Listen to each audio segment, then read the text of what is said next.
Okey, dengar ni. Yang ni bukan jersey biasa. Kau boleh letak nama kau sendiri kat belakang. Ya, nama kau. Nak nama game, nama panggilan atau nickname pelik pun boleh. Font kemas, jahitan cun, material selesa, pakai lama pun tak rasa rimas. Paling best, custom cepat, hasil nampak premium dan bila pakai, terus rasa ini jersey aku.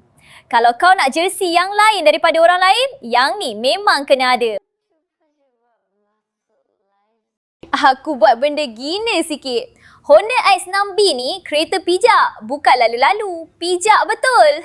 Lepas tu, hentam atas meja berkali-kali. Result dia, hidup lagi guys. Skrin okey, sentuhan smooth.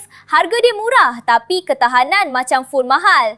Untuk student, kerja kasar atau tangan selalu cuai, yang ni confirm selamat. Saya rasa dalam hujahan saya pakcik dan kawan-kawan semua, saya membuatkan satu orang kata kita buat perbandingan. Tapi yang saya nampak, Tesla ni bila dia bagi hujahan, dia telah attack kepada saya. Dia kata emosi. Kan? Bermain dengan emosi. Saya macam, takkan dia cakap, you tak ada hujah sehingga kan you cakap orang hujah dengan emosi. Tadi saya tak ada pula maki-maki. Tak ada saya pula macam nak menekan sangat. Tidak. Kan? Kita bagikan dua situasi. Satu, kenapa keperluan PKP itu pada zaman Muhyiddin ataupun zaman Muhyiddin itulah kan zaman tersebut. Kenapa keperluan PKP tersebut? Satu adalah kerana pandemik, kerana virus tersebut, virus COVID tersebut, ada kematian dan sebagainya. Kita nak mengekang penularan wabak tersebut. Kan? Dan kita pun bersetuju dengan PKP tersebut, PKP awal itulah, kan? Kemudian kenapa saya cakap kenapa pengeluaran KWSP itu diutarakan oleh pemimpin parti dan dipersetujui oleh pemimpin parti. Ada sebabnya tadi saya bagi tahu hujahan saya tu. Kan? Saya tak bermain dengan macam sebab tak buat apa kau cakap tadi, sebab tak buat apa. Sebab kau cakap tadi tak buat apa. Saya cakap tak rasa berdosa ke bulan-bulan puasa ni cakap macam tu? Tak rasa berdosa ke? Tak, saya cakap, faham tak apa yang saya cakap tu? Tak buat apa-apa tu bila? Tempohnya bila? Tak buat apa-apa kau cakap tadi, tak rasa berdosa ke? Tanya je tak rasa berdosa ke nak cakap macam tu? Bila aku cakap tak buat apa tu, kronologinya pada bila? Kenapa? Yalah, tak buat apa tu tak rasa berdosa ke? Kenapa idea pengeluaran KWSP tu diutarakan? Cuba kau pergi kronologi. Ya, tak buat apa-apa kau cakap tadi. Kau cakap tadi tak buat apa. Kau betul lah kau cakap tak buat apa-apa tadi. Betul. Tak rasa berdosa ke? Tanya je tak rasa berdosa ke? Oh, dia main kat situ pula. Kau nak main dekat dosa dengan pahala lah. Okay? Tanya pun tak boleh. Masalah kalau kau nak main baris tu bila kau tekan aku kepada hujah emosi apa benda kan, memang pada sebab tu kita cakap kenapa pemimpin pada dahulu tu mengutarakan idea tersebut, kemudian kan orang kata bersetuju. Kemudian saya masih ingat lagi exit plan itu disebut ataupun dikemukakan oleh Anwar Ibrahim di dalam muka buku dia. Saya masih ingat ni, masa tu kerajaan di bawah pimpinan Abah Midin tak ada exit plan tersebut. Minta maaf lah cakap, pergilah rujuk. Anwar Ibrahim bentang dalam muka buku live dia. Okay? So masa lepas itu barulah kita dengar cerita daripada kerajaan kan. Ini dia. So dia tak buat apa tu maksudnya apa? Kan? Maksudnya apa? Kalau ada buat apa-apa, kenapa pemimpin pada masa dahulu itu mendesak pengeluaran KWSP ni supaya rakyat yang merasakan orang kata terefek lah dengan keadaan ketika itu kan, kena tolong, kena bantu, dan akhirnya kerajaan bersetuju dengan perkara tersebut. Ini dia. So you kena tengoklah line up kronologi kenapa pemimpin tersebut mendesak, kenapa pemimpin tersebut bersetuju, kenapa kerajaan pula bersetuju. Ini dia dengan idea tersebut. Kalau kerajaan dia defend, dia ada rasa aku buat sesuatu ni, rakyat aku tidak merasakan terbeban, rakyat aku tidak merasakan mereka ini macam tak ada duit, maksudnya adalah kerajaan bagi, kenapa dia bersetuju dengan cadangan KWSP tersebut? Kenapa? Sama-sama kita kena fikir benda tersebut. Kemudian tadi saya tulis apa saya nanti kalau saya lupa saya kena tulis kat bawah tadi. Mana komen saya tadi? Sebab tadi dia cakap pasal emosi, kemudian dia cakap pasal nampak kekurangan diri sendiri. Dia cakap dengan saya, nampak kekurangan diri sendiri.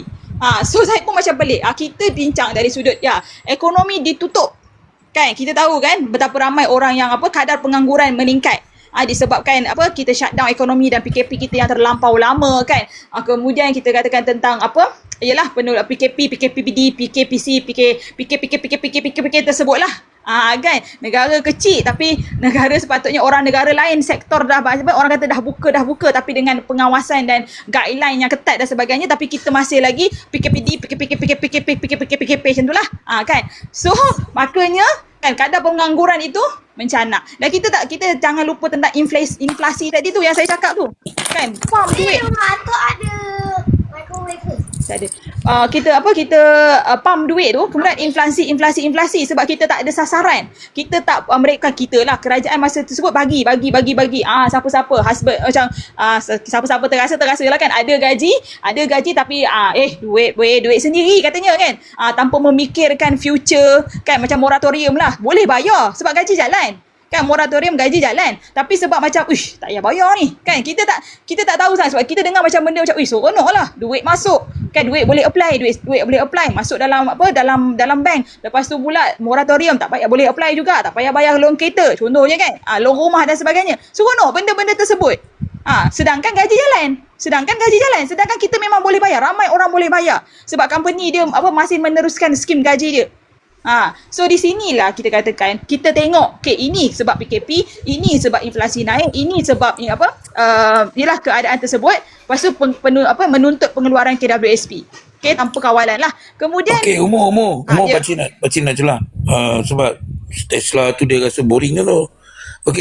Pakcik nak tanya, kerajaan kita ni, kerajaan madani ni, kerajaan first class ni, dia mencadangkan sesuatu tu, dia nak buat sesuatu tu, dia ada plan dia plan A, plan B, ataupun paling tidak sekali dia akan ada satu perkara yang alternatif ataupun bersasar dia.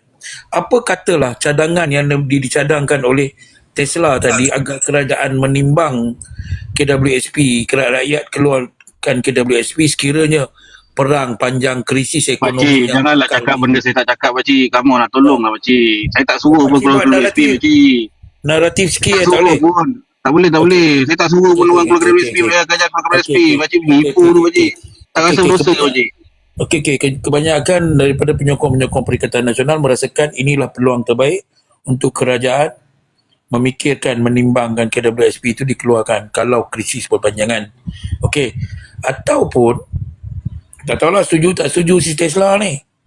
Mak Idin pakcik tak apa petikai sangat sebab dia terima je. Kalau kerajaan tu memperkenalkan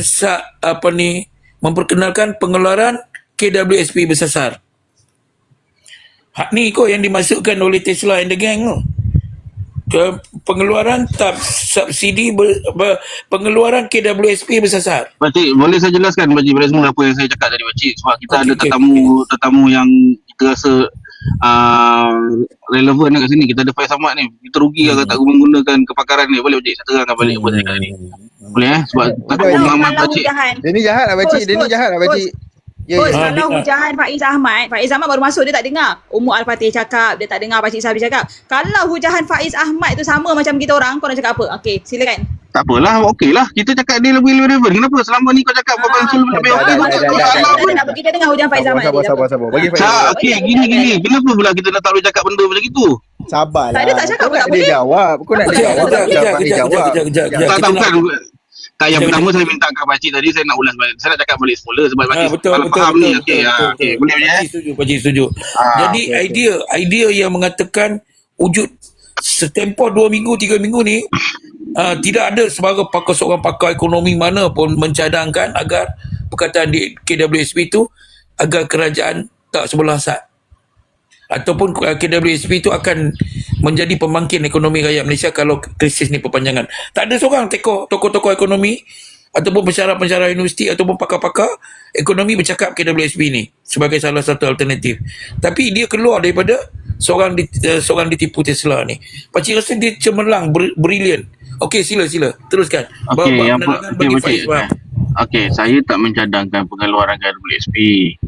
Saya cuma tanya tadi, apabila ada krisis yang berlaku pada 2019 tu, COVID-19 tu, langkah yang diberi oleh kerajaan ketika itu selepas pakej-pakej rangsangan, pakej prihatin dan sebagainya, kerajaan bersetuju untuk mengeluarkan KWSP secara one off tu lah.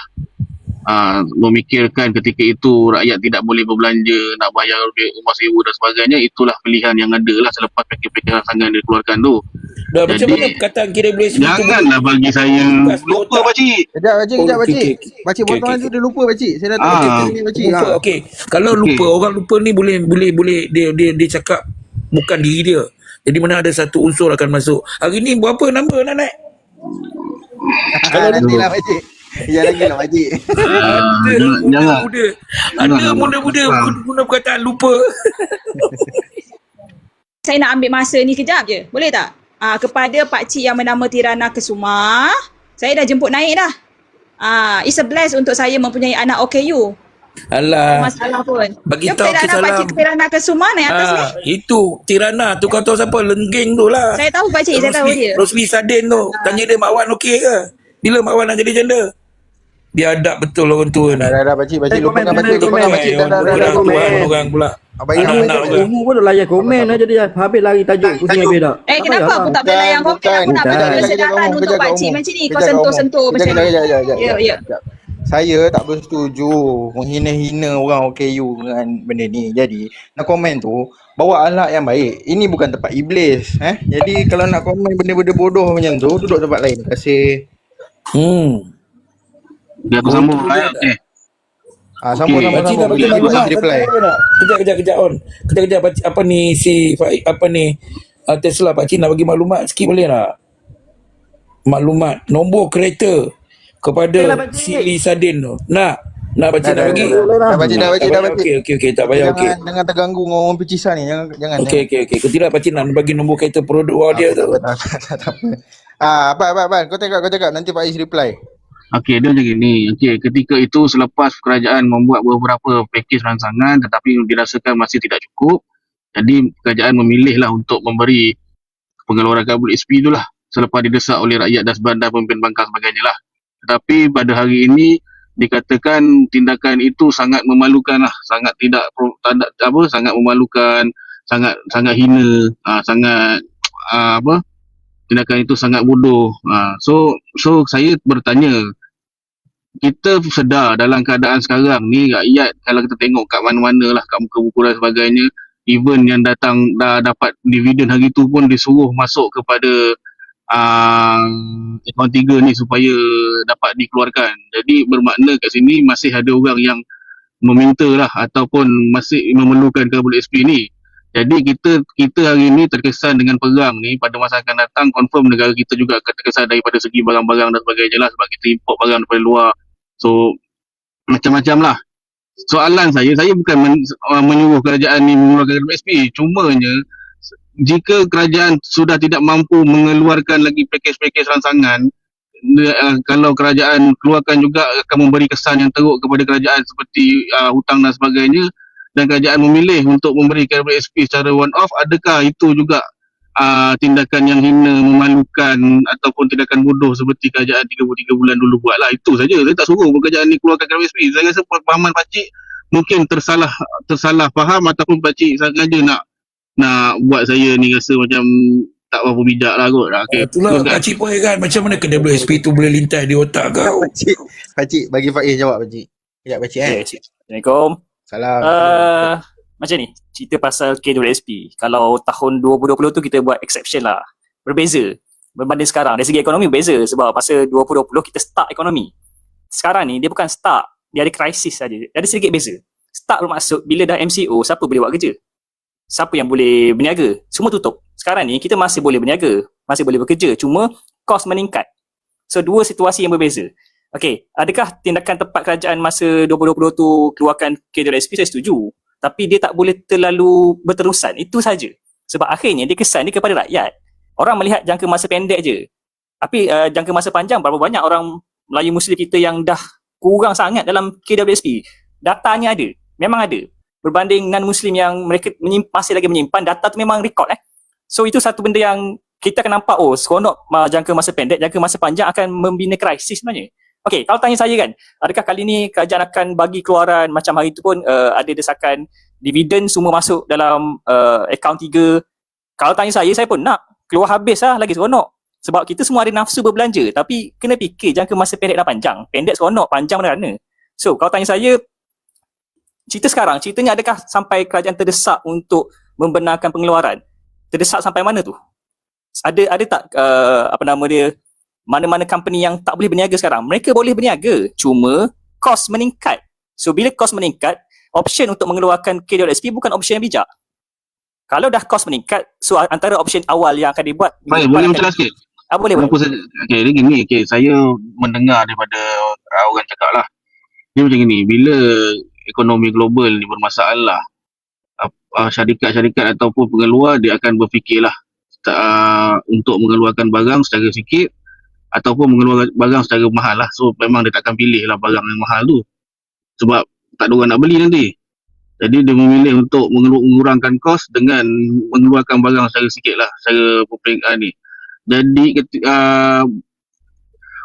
adakah ketika itu barang akan jadi mahal? Sebab barang sikit, masing-masing perlu demand banyak, barang akan jadi mahal. Sebab tu memang kita bekerja. Contoh kita bergaji hari ni katalah RM5,000, tapi ketika itu penggunaan kita melebihi RM5,000 sebab kos dah meningkat. So perlu ditop up oleh kerajaan daripada pakej-pakej rangsangan bagi siapa yang layak. Cuma pakej rangsangan ni ada akhirnya akan beri kesan kepada kerajaan tu sendiri. Sampai satu tahap mungkin kerajaan tak mampu lagi nak beri pakej rangsangan. So sebab tu saya tanya, adakah KWSP ni akan menjadi satu cara lagi seperti yang sebelum ni lah, itu je. Cara satu, kita nak tengok dari angle siapa? Angle rakyat ataupun angle kerajaan? Kalau angle kerajaan, kita sebenarnya hadapi masalah juga sebenarnya ni. Untuk mengekalkan harga minyak ni dalam masa 3 bulan ke depan. Sebab kalau harga oil dinaik sampai $200 per barrel, kita punya belanjawan burst lah. Saya ada buat satu TikTok video tentang isu ni lah. So, nak tak nak kerajaan kena fikirkan cara sama ada buat hutang baru ataupun ambil dana simpanan ataupun naikkan harga. Okay, itu dari pihak kerajaan. Di pihak rakyat, cabaran terbesar kita memang sebenarnya inflasi lah. Inflasi memang akan meningkat. Sebab apa? Semua syarikat menggunakan tenaga. Okay, maksudnya penghasilan, produktiviti, kilang semua guna tenaga. So, kos tenaga sedang meningkat. Bila kos tenaga meningkat, barang akan jadi mahal. So, kita punya cabaran di pihak rakyat adalah kita punya kuasa beli akan berkurang. Cuma kita sedikit bernasib baik sebab kita masuk fasa krisis ekonomi ni dalam keadaan makroekonomi kita sedikit bersedia. Kenapa saya kata bersedia? Tengok kita punya inflasi semasa 1.6 saja. So kalau 1.6 sekarang, bila masuk krisis nanti, dia mungkin inflasi kita boleh naik setinggi 2 atau 3%. Kalau 2 ke 3%, kita masih okey. Sebab bank negara tidak akan terlalu drastik menaikkan kadar OPR. Itu penting kan, sebab orang mungkin tak nampak kaitan dia. Sebab kalau OPR dinaikkan disebabkan oleh inflasi, dia menambah beban tau. Dah lah harga barang mahal, OPR dinaikkan, kos pinjaman kita akan meningkat. Lagilah tak ada kuasa beli. Ekonomi akan jadi lembab. Bila ekonomi lembab, memang ramai orang akan sebenarnya di lay off lah. Pertumbuhan ekonomi akan menguncut dan sebagainya. So, sekurang-kurangnya, kita masuk krisis ni dalam keadaan bersedia. Cuma, kalau ramai sangat dibuang kerja, katakanlah dalam masa setahun ni, perang dekat Iran-US tu jadi next level yang tak terkawal. Dan ramai yang delay off. Okey, itu option mungkin boleh dipikirkan untuk membantu siapa yang terjejas, betul-betul terjejas sahaja. Boleh buat satu mekanisme untuk short, medium term saja untuk membantu mereka yang terjejas diberhentikan kerja untuk keluarkan sedikit. Itu saja. Itu pun mekanisme terakhir, bukan mekanisme pertama.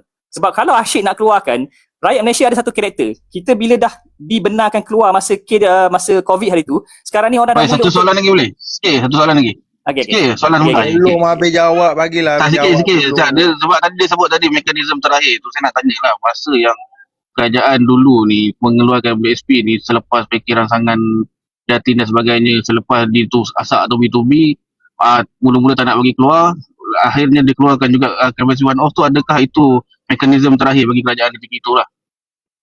Saya rasa mungkin memang mekanisme terakhir lah. Sebenarnya terakhir bukan opsi yang bijak sebenarnya. Selagi mana kerajaan boleh mencari hasil dana, jangan usik dana rakyat. Sebab akhirnya, bila dana rakyat habis, portion dana rakyat habis tu banyak tau. Menyebabkan nanti bila dah nak pencen, kita create masalah nanti. Memang betul lah, kena tengok ekonomi ataupun nak tengok ekonomi rakyat atau kerajaan. Jangan tengok yang jangka masa pendek. jangka masa panjang. Bila dana rakyat habis masa pencen, katakanlah masa pencen nanti disebabkan oleh 10 tahun kebelakangan ni, bila ada krisis keluar dana, bila ada krisis keluarkan KWSP, akhirnya pencen tak ada duit. Bila pencen tak ada duit, apa jadi? Siapa yang nak tanggung mereka yang kurang pencen masa pencen nanti? Akhirnya rakyat juga, kerajaan juga kena tanggung. Macam mana kerajaan nak tanggung mereka yang tak mampu untuk berpencen? Cara dia kutip cukai lebih lah. Masa tu, orang muda pula yang akan marah sebab orang muda terpaksa kerja keras, bayar cukai yang tinggi untuk menampung orang tua yang pencen. Yang orang tua yang pencen yang asyik meminta-minta KWSP dikeluarkan dari masa ke semasa. Pattern ni dah semakin membarah sebenarnya. Sebelum COVID-19, tak pernah berlaku pengeluaran sebelum pencen. Maksudnya biarkan duit KWSP lah simpanan hari tua. Tetapi selepas COVID-19, kita dah membina satu pattern ekonomi behavioral ekonomi yang ada masalah, keluarkan KWSP. Ada masalah, keluarkan KWSP. Nak raya pun nak kena guna hujah, nak keluarkan KWSP sebab apa? Nak beraya. Macam mana tu? Itu dah lari daripada matlamat KWSP. Yang mana akhirnya akan mencipta masalah 20 tahun lagi. Siapa yang akan menanggung beban 20 tahun lagi? Anak kita. Sebab apa? Bila kerajaan nak tanggung, orang tua yang tak cukup duit ni, dia ambil teks daripada anak muda.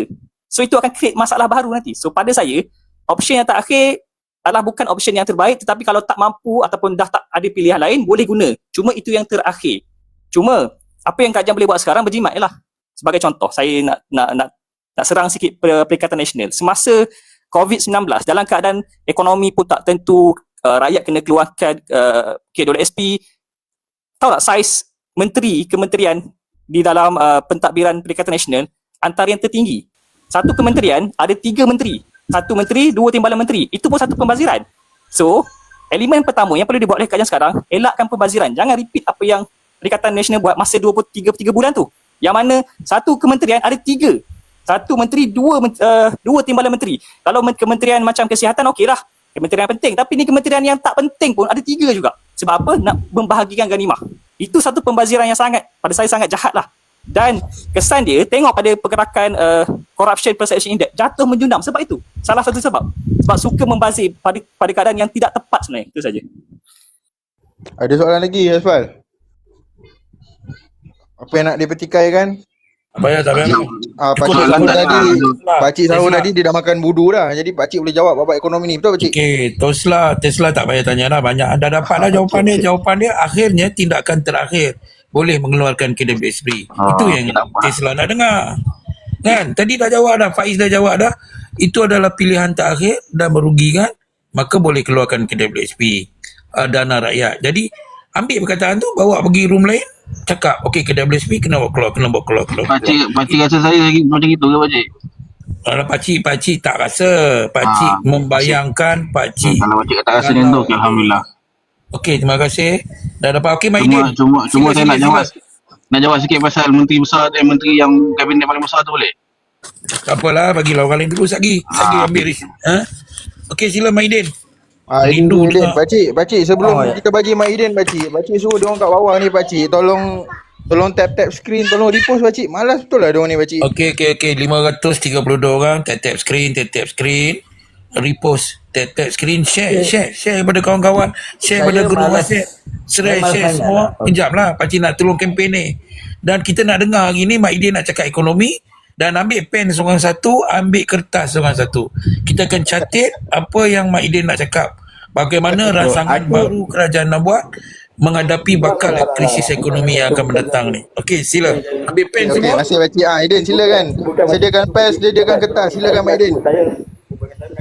Sebab ekonomi saya slow sikit lah kan. Cuma tadi apabila bercerita pasal isu KWSP kan, bagi saya untuk buat masa ni okeylah, saya cakap tak perlulah diwujudkan kita punya mekanisme je untuk membantu kata masalah rakyat kan semua kan, tak payah keluar lagi, tak apalah, saya setujulah tu kan. Tapi persoalan sekarang ni langkah konkret kerajaan untuk apakah langkah konkret kerajaan yang boleh buat untuk membantu masalah kos sara hidup yang kita kata sekarang ni dalam keadaan krisis perang kan. Kita tahu walaupun sekarang ni kita katakanlah ada barang yang masih segi stabil, tetapi untuk jangka masa panjang kerajaan perlu memikirkan apakah tindakan-tindakan atau mekanisme sewajarnya untuk memikirkan permasalahan ni untuk kelangsungan hidup di tempoh mendatang lah.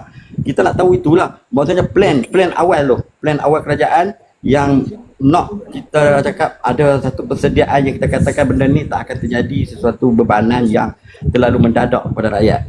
So itu yang kita nak tahu. Bukan maksudnya kalau kata ni kerajaan perlu ambil jangka masa pendek macam Faiz cakap tadi, keluarkan KWSP apa semua tu. Itu kalau kata kerajaan buat macam tu memang kena tembak balik lah kerajaan sekarang ni. Kalau kata dia keluarkan KWSP macam mana dia buat dengan PKP kerajaan yang lepas kan. So sekarang ni kita nak plan jangka masa panjang. Nak dengar lah, ada dengar tak daripada mana-mana kementerian tentang kita katakan kejaminan makanan, tentang kos subsidi ni adakah berkekalan dalam tempoh 2 bulan ni.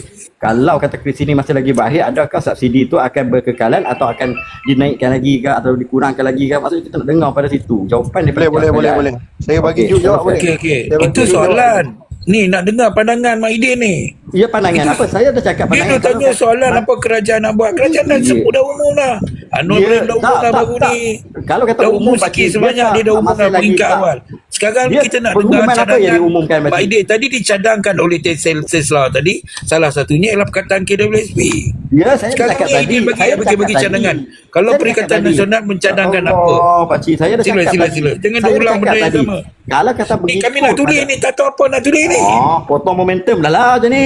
Kalau saya cakap tadi awal tadi potong saya cakap momentum saya dia. pun tak Cadangan. tak bersetuju. Saya pun tak bersetuju lah kalau kata kerajaan sekarang ni mengeluarkan menggunakan satu jawapan alternatif untuk mengeluarkan KWSP seperti mana yang berlaku pada kerajaan PKP itu, kerajaan 3 bulan itu. So saya cakap okeylah. Apakah alternatif lain selain daripada memikirkan mengeluarkan akaun simpanan KWSP one off tu? Itu pandangan saya tak setuju. Saya tak bersetuju. Okey. Dah. Bagi Juk jawab. Silakan, Juk. Okey, Abang Diuk. Okey, alamak idola. Okey, Abang Diuk, silakan. Oh, sama panggil abang. Silakan. Abang lah sangat kau. adik kot. Okey. Kalau kita nak berbicara tentang ekonomi secara dan secara orang kata ilmunya, saya boleh ceritakan. Tapi itulah, dalam keadaan sekarang ni, senjata yang mana-mana negara ada adalah dua benda. Okey. Satu adalah fiskal dan satu adalah monetary. So dalam fiskal kita mempunyai daya saing dan daya pengukuhan yang bagus. Dalam konsep kita punya fiskal orang kata kewangan kita.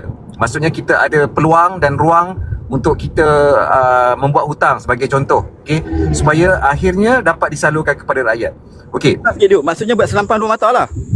Nanti dulu, sabar dulu. Okey. Okey. So satu, Sampai dia. Pakcik dah, pakcik. Nanti Sabar. potong momentum Juk pula. Bumi Buka pakcik. mulut saja nampak lah. Buka mulut Biar, saja Pakcik. nampak. Ya, Sabar, pakcik. sabar. Biar, pakcik. okey, dalam keadaan yang ketidaktentuan ekonomi global ini semua benda, kita memang tak boleh lari lah. Saya yang ini semua kena bersetuju lah. Mana-mana negara pun tak boleh orang kata lari daripada masalah ni. Okay, terutama berkaitan dengan minyak dan juga supply disruption ni. Itu nombor satu kita kena faham. Alright. Pertama, mana-mana kerajaan, terutamanya Malaysia kita punya consumer spending adalah nadi kepada kita punya GDP growth selain daripada government spending and what not semua. Okay. Sekarang ni kalau kita tengok daripada global financial crisis and what not semua benda, apa yang kerajaan terdahulu buat, nombor satu, dia memastikan bahawa struktur ekonomi daripada rakyat itu sentiasa kukuh. Maksudnya duit akan terus kekal kepada rakyat-rakyat ni. Okey, saya tak nak masuk kepada KWSP, pengeluaran khas semua benda. Tapi kita kena ingat, apabila kita bergelut dengan keadaan kemelesetan ekonomi ni, satu kita kena buat adalah kita ada satu orang kata benda yang asas kita buat dahulu, iaitu mengurangkan caruman setiap bulan kita. Okey, 12 kepada 10 ataupun 8%. Yang itu boleh diberi secara option. Ataupun sekarang ni kita ada akaun 3. Itu adalah daripada konsep monetary policy yang kita boleh buat supaya ada lebihan wang dalam poket rakyat-rakyat di Malaysia ni boleh berbelanja jika kerajaan memutuskan untuk meningkatkan orang kata harga asas kepada minyak petrol RM1.99 kepada RM2.10 ke RM2.05 ke semua benda. So yang itu adalah keperluan sebenarnya. Nak tak nak kita kena pastikan dulu consumer cost spending kita akan berterusan. Itu nombor satu. Nombor dua, okey, apa lagi monetary policy yang kita boleh buat? Okey, kalau dalam keadaan pengukuhan kepada fundamental ekonomi, saya rasa sekarang ini ada juga keperluan OPR diturunkan kepada 25 mata asas ataupun 50 mata asas supaya sekali lagi, okey, kita punya duit yang kita bayar, duit rumah, duit loan dan sebagainya semua benda, kita ada lebihan dekat situ, rakyat boleh berbelanja semula, mencarumkan semula dekat kita punya ekonomi. Maksudnya mereka tak akan terkesan kalau ada apa-apa kenaikan harga barang, apa-apa perkhidmatan dan sebagainya. Itu dalam konsep ekonomi. Okey, fiskal. fiskal kerajaan nak tak nak kena bite the bullet. If ada keperluan untuk bite the bullet, kita bite the bullet, iaitu kita reset balik untuk kita tengok balik adakah kemampuan kita buat hutang baru, adakah kita boleh buat stimulus package and what not, semua benda untuk merancakkan semula ekonomi. Right? Sebab ini juga akan memberi kesan juga kepada kita punya rating and what not, semua benda. Okay, kita jangan tengok ekonomi ni harga minyak je. Kita kena tengok daripada kocek kerajaan, daripada kocek rakyat sendiri. Yang itu adalah keperluan yang kita kena tengok. Right? Tak gunanya kalau kita dapat buat penjimatan. Sebab saya macam ni lah, dalam teori ekonomi ni satu benda kan, time sekarang ni lah, saya sebenarnya tak suka bila kerajaan berjimat sebenarnya. Saya memang tak suka. Tapi jangan guna terma penjimatan itu, guna terma berbelanja secara berhemah. Maksudnya teruskan berbelanja, tak nak buat open house pun tak apa, tapi you belanja yang boleh mendatangkan semula hasil ataupun rancakkan semula ekonomi dengan penjimatan tersebut. Meaning that prudent spending lah kita panggil. Kan? Kalau katakanlah buat open house, kementerian agensi semua benda tu nak buat penjimatan. Okay, from penjimatan tu apa yang dia boleh buat untuk rancakkan semula ekonomi? Kalau you nak buat hutang baru, nak naikkan debt ceiling and what not semua benda, apa yang you boleh rancakkan ekonomi sekarang ni untuk rakyat mendapat orang kata kesan jangka waktu pendek dan panjang? Ini yang kita kena tahu ni. So janganlah kita nak main naratif politik and what not semua benda. Sekarang ni everyone need to bite a bullet lah kan. Maksudnya bite a bullet ni maksudnya kita telan, kita hadap dan kita move on. Itu saja. Terima kasih. Okay. Pakcik sila pakcik.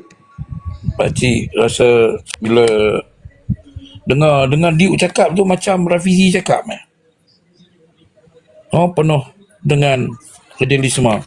Tapi bukan. Apa yang pakcik nak cerita, Diuk cakap ni berdasar kepada perkara-perkara yang perlu kita lihat untuk nak menangani benda ni. Ni lah Mak Aidin. Dengar lah tadi. Ini yang Mak Aidin yang cuba dibaik diri. Pedih telinga. Okey, dengar elok apa yang Diuk cakap tu. Yang hang tanya apa cadangan kerajaan, apa nak buat. Tapi bukan tak ada sebut KWSP tu, dia sebut. Tapi dia sebut dari segi pemotongan KWSP, bukan nak mengeluarkan KWSP. KWSP tadi Diuk sebut. Ni menyebabkan Tesla rasa tergugat sikit, terganggu emosi. Apabila KWSP itu disebut dengan kerajaan sekarang ni mewajibkan katalah 12% potongan caruman, maka diturunkan kepada 10 atau 8% supaya ada cash. Bukanlah pakcik nak ulang apa yang, tapi perkataan KWSP itu ada juga disebut oleh Diuk tapi dengan berbeza. Seperti juga Pak Is cadangan tadi. Okey, sila Mr. Edin. Dah nampak terbuka sikit nak? Saya masuk boleh tak? Saya nak respon Abang Aidin punya. Tempat saya azan, jadi nanti cakap ikut turn tak kisah siapa dulu, tapi nyambut kebut, sorry. Okay, saya nak respon Abang Aidin punya persoalan tadi lah tentang rancangan kerajaan jangka masa panjang, pendek dan sederhana lah.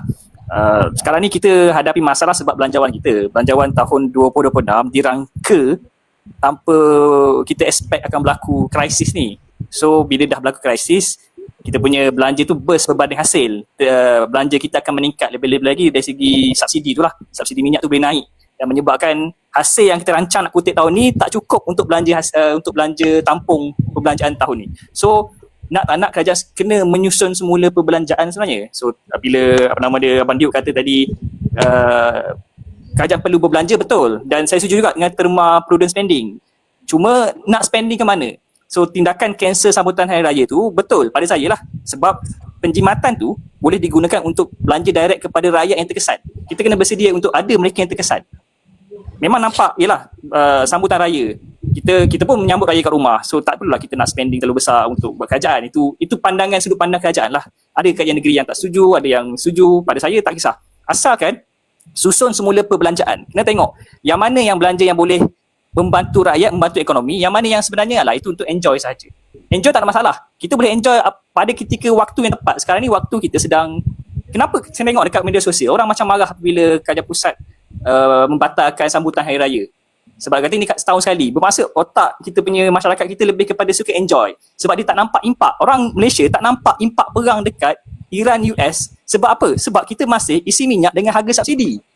Kita tak rasa lagi kesan tu. Rakyat negara luar, Vietnam, Thailand, Singapura dan lain-lain, mereka dah mula terasa beban tu sebab lonjakan tu melampau. Dua kali ganda, 3 kali ganda. Mereka dah mula rasa heated tau.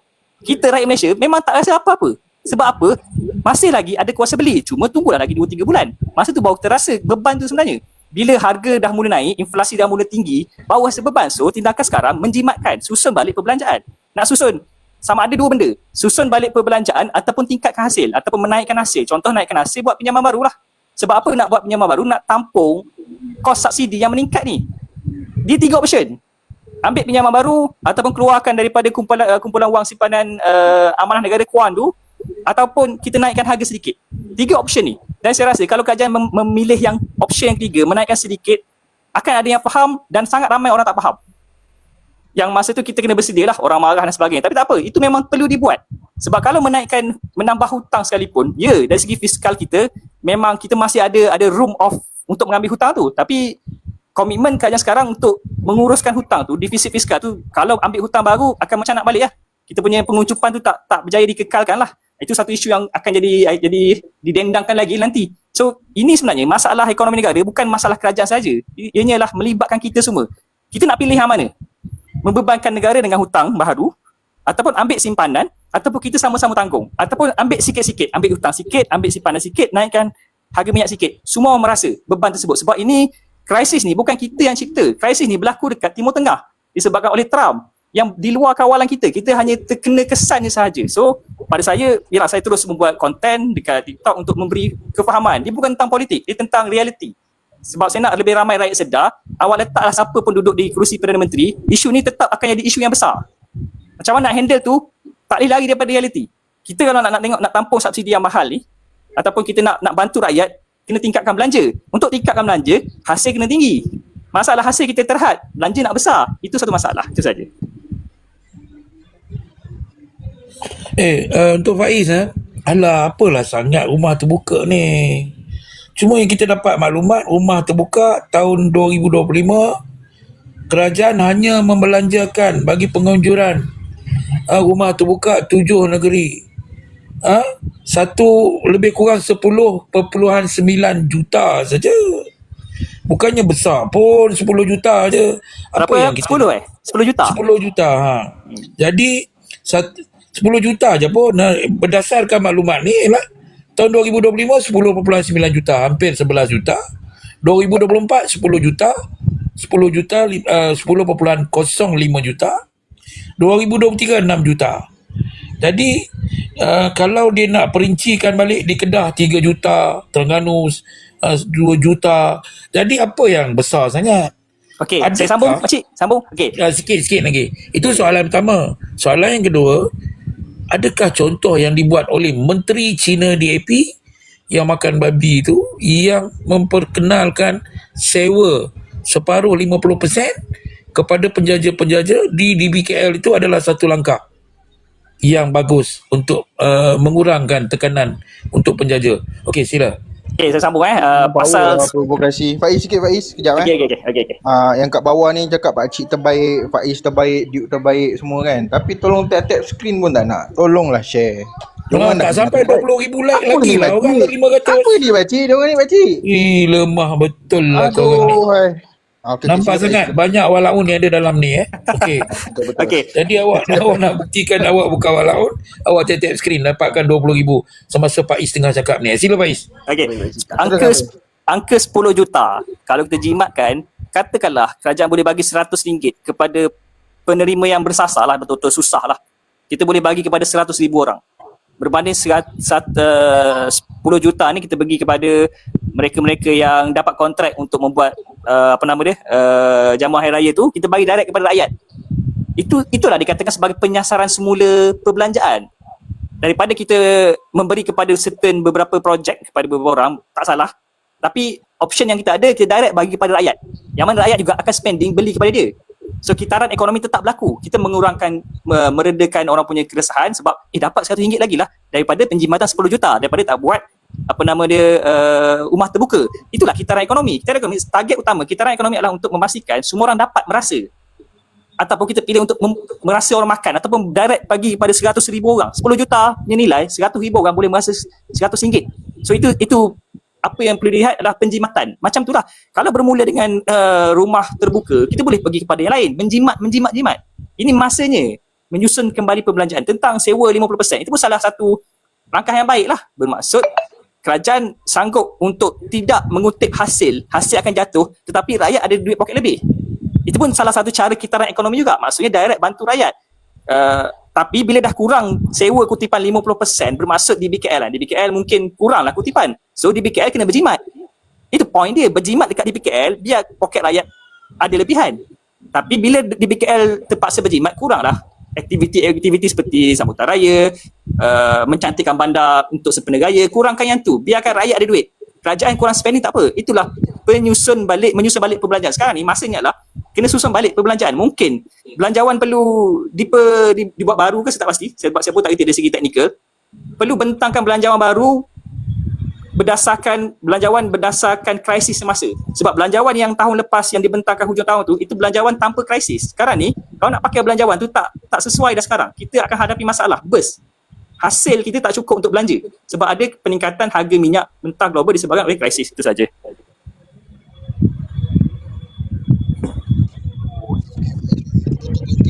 Okey pakcik. Ini dia cakap Iden ni dah jadi tongkol kayu lah. Iden ke Tesla ke? Sila. Okey, saya nak cakap sikit lah. Sebelum masuk ke yang seterusnya, saya nak jawab berkenaan hentaman Faiz berkenaan kabinet paling besar tu lah. Okey, yang pertama saya memang setuju ketika itu adalah kabinet paling besar dan membazir lah. Saya setuju dengan itu. Saya tak ada argue pun. Cuma ini pendapat peribadi saya lah. Ketika itu kerajaan dibina dengan beberapa parti yang kita tengok tidak sehaluan lah. So kerajaan tak stabil. Jadi mungkin permintaan dari parti yang ada itulah membuatkan kabinet itu jadi besar. Jika tidak ditunaikan, mungkin kerajaan ketika itu akan jatuh. So mudarat dia saya nampak kat sini, kalau kerajaan ketika itu jatuh dan sebagainya, kita tengah fokus kepada COVID. Saya merasakan itu adalah cara yang tak bagus tapi masih boleh diterima lah. Okey, itu yang pertama. Yang keduanya tentang kerajaan nak buat apa ni, saya berpendapat macam inilah.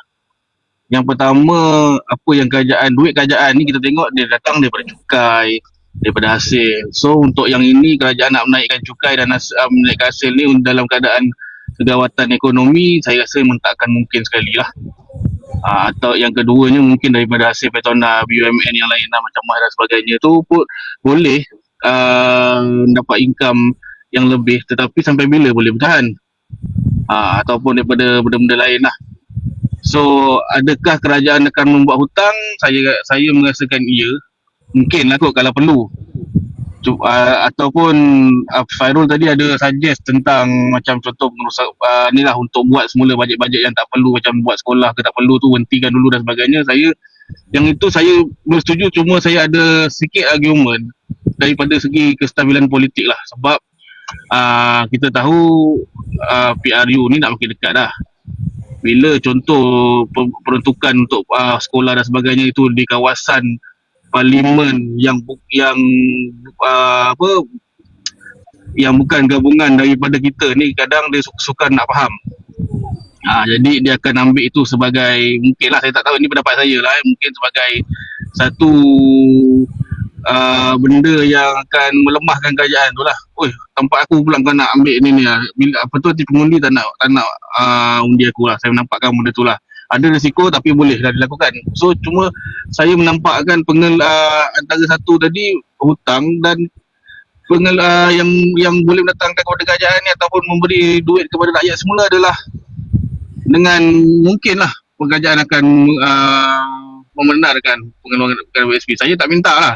Saya bersetuju pun tidak bersetuju pun tidak lah. Tapi kalau kerajaan keluarkan, memberi ruang untuk pengeluaran WSP, saya adalah orang yang paling happy ketika itu untuk membantai kerajaan yang inilah. Itu yang pertama. Yang keduanya saya cakap tadi, saya pun berharap ayam ni naik sampai RM30 lebih ni. Jadi saya boleh bantai orang yang kononnya bantai pasal COVID tu lah. Jadi kat sini saya nak cakap, kerajaan Pakatan Harapan ataupun Nabah ini sentiasa beruntung lah. Ketika COVID dulu dia dijatuhkan dan diambil alih oleh orang lain. Dia dijatuhkan, saya cakap dia dijatuhkan. dia ambil alih orang lain. Dan sekarang ni dalam fasa kita nak menuju PRU ni, perang ni baru saja bermula dan akan ambil masa panjang. So kemungkinan pun dia akan digantikan orang lain pada masa penggal akan datang, dan orang lain juga yang akan mengambil alih masalah-masalah ekonomi ni. So saya rasa dia sangat beruntung lah.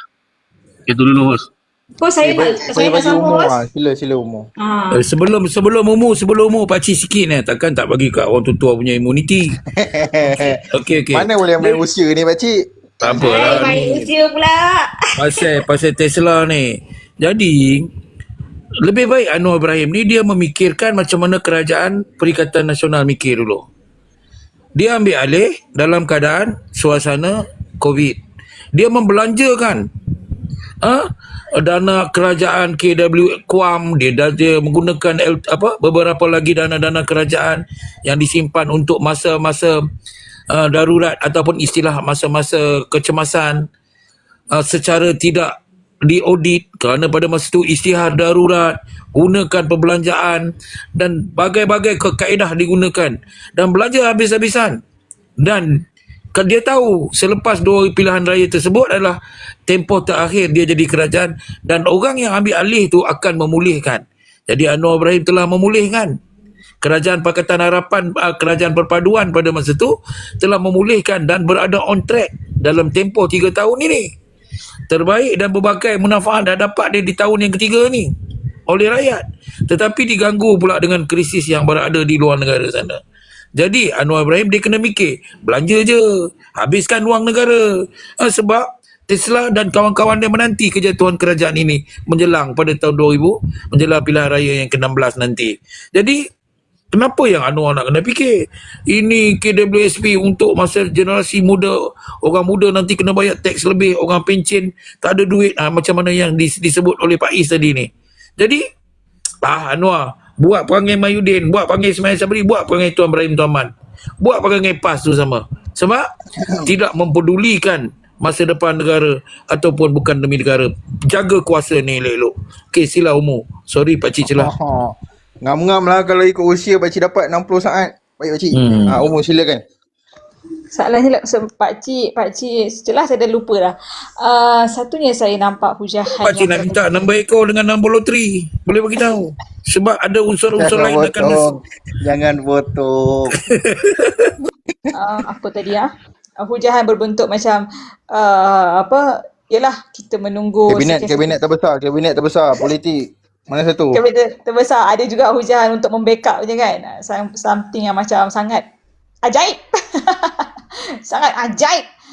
Kan? Ketawa tu yang menyebabkan orang koyak. Kau ni lah. Pakcik emak lah kita dah koyak. Kita dah koyak kan, bukan? Pakcik dah lupa. Kejap. Saya lupa. Apa tadi? Dia macam ni. Okay, satunya adalah this is the moment lah. Maksudnya bagaimana kerajaan sekarang ini diuji kan. So kerajaan sekarang ini dia bukan sahaja diuji pada ketika perang ni. Kita sebenarnya telah diuji apabila kita take over daripada indikator-indikator ekonomi yang pasca COVID, orang kata daripada pandemik itu sendiri. Kan? Kita ambil macam tadi kan, ada hujahan daripada pakcik dan kawan-kawan yang lain. Contohnya kita ambil tu inflasi kita berapa. Kita ambil tu hutang tu telah hutang baru yang telah dibuat masa Perikatan Nasional berapa. Okey, dan sebagainya, unemployment rate berapa dan sebagainya. Okey? So indikator-indikator tersebut ni so adakah ia bukan ujian? Dia ujian. Sebab itu pada tahun 2023 itu kan, pihak pembangkang ni Syafiq Halim contohnya kan, seronok bantai kita kan. Sebab apa? Sebab semua dosen-dosen semua pergi kat dia lah. Semualah data-data ekonomi semua merujuk kepada kelebihan untuk menghentam kerajaan madani. Sebab kita ambil data, kita ambil take over tu daripada indikator yang sebegitu. Okay, tapi kita tengok kemudian kendati pun salah. Okay, sekarang ini dalam tempoh 3 tahun lebih. So apa yang telah terjadi kepada indikator ekonomi itu sebelum perang ni, kita kata sebelum perang tersebut. Okay, alhamdulillah unemployment rate kita terbaik maksudnya dalam tempoh 10 tahun. 10 tahun maksudnya kalau 10 tahun sebelum COVID itu sendiri. 2 tahun lepas 2015 kita achieve 2.9%. And then kita tahu inflation kita pun kita cope sampai pernah jatuh sampai 1.2, 1.3, Januari lepas 1.6, still bawah 2, still bawah 3. Kemudian kita tengok pada ni Antara benda yang penting. Pada tahun 2019, hutang kita daripada 51 bilion hutang baru melonjak pada tahun 2020 kepada 88. Kemudian kepada 100 bilion, kemudian pada 99 bilion. This time of the 3 tahun tersebut. And then daripada 99 bilion itu, kan, pada zaman ni, pada tahun lepas, okey, kita 77 bilion. Nampak pengurangan dalam tempoh 3 tahun, kita kurangkan hutang. Kalau kita kerajaan Madani ini kan di bawah pimpinan Anwar Ibrahim yang berkelulusan sastra, yang dikatakan macam-macam oleh pembangkang itu hanya berkelulusan sastra lah kan, hanya berjaya menurunkan hutang baharu itu, terbitan hutang baharu itu sehingga 77 bilion. So penurunan daripada dalam nak dekat 100 bilion ke 77, hampir dalam 30 bilion lah, kita macam roughly je lah. Okey, ini dia. And then defisit fiskal kita pun apabila mencanak sehingga 6, kemudian 5 kan, kita take over, akhirnya sekarang tahun lepas itu pun kita lebih baik daripada unjuran kita 3.7%. So kita ini dalam keadaan kita terima, bukan kita nak cakap macam Tesla cakap kan, kita diuji pasal perang ini saja, tak, kita dah diuji daripada masuk. Sebab tu bila kita diuji daripada kita take over country kita macam ini, kita lagi, bukan kita, kerajaan ni kan, dia dah merangka dah. Dia kena, maksudnya sebab itulah antara intipati yang penting yang selalu diucapkan oleh Anwar Ibrahim, tata kelola, reformasi fiskal negara. Dan ini yang dilakukan supaya apabila ketidaktentuan di masa hadapan ini, kita boleh cope. Sebab kita dah bermula daripada awal. Contohnya saya tengok kalau kita katakan tentang pengeluaran KWSP tadi, saya baca lah.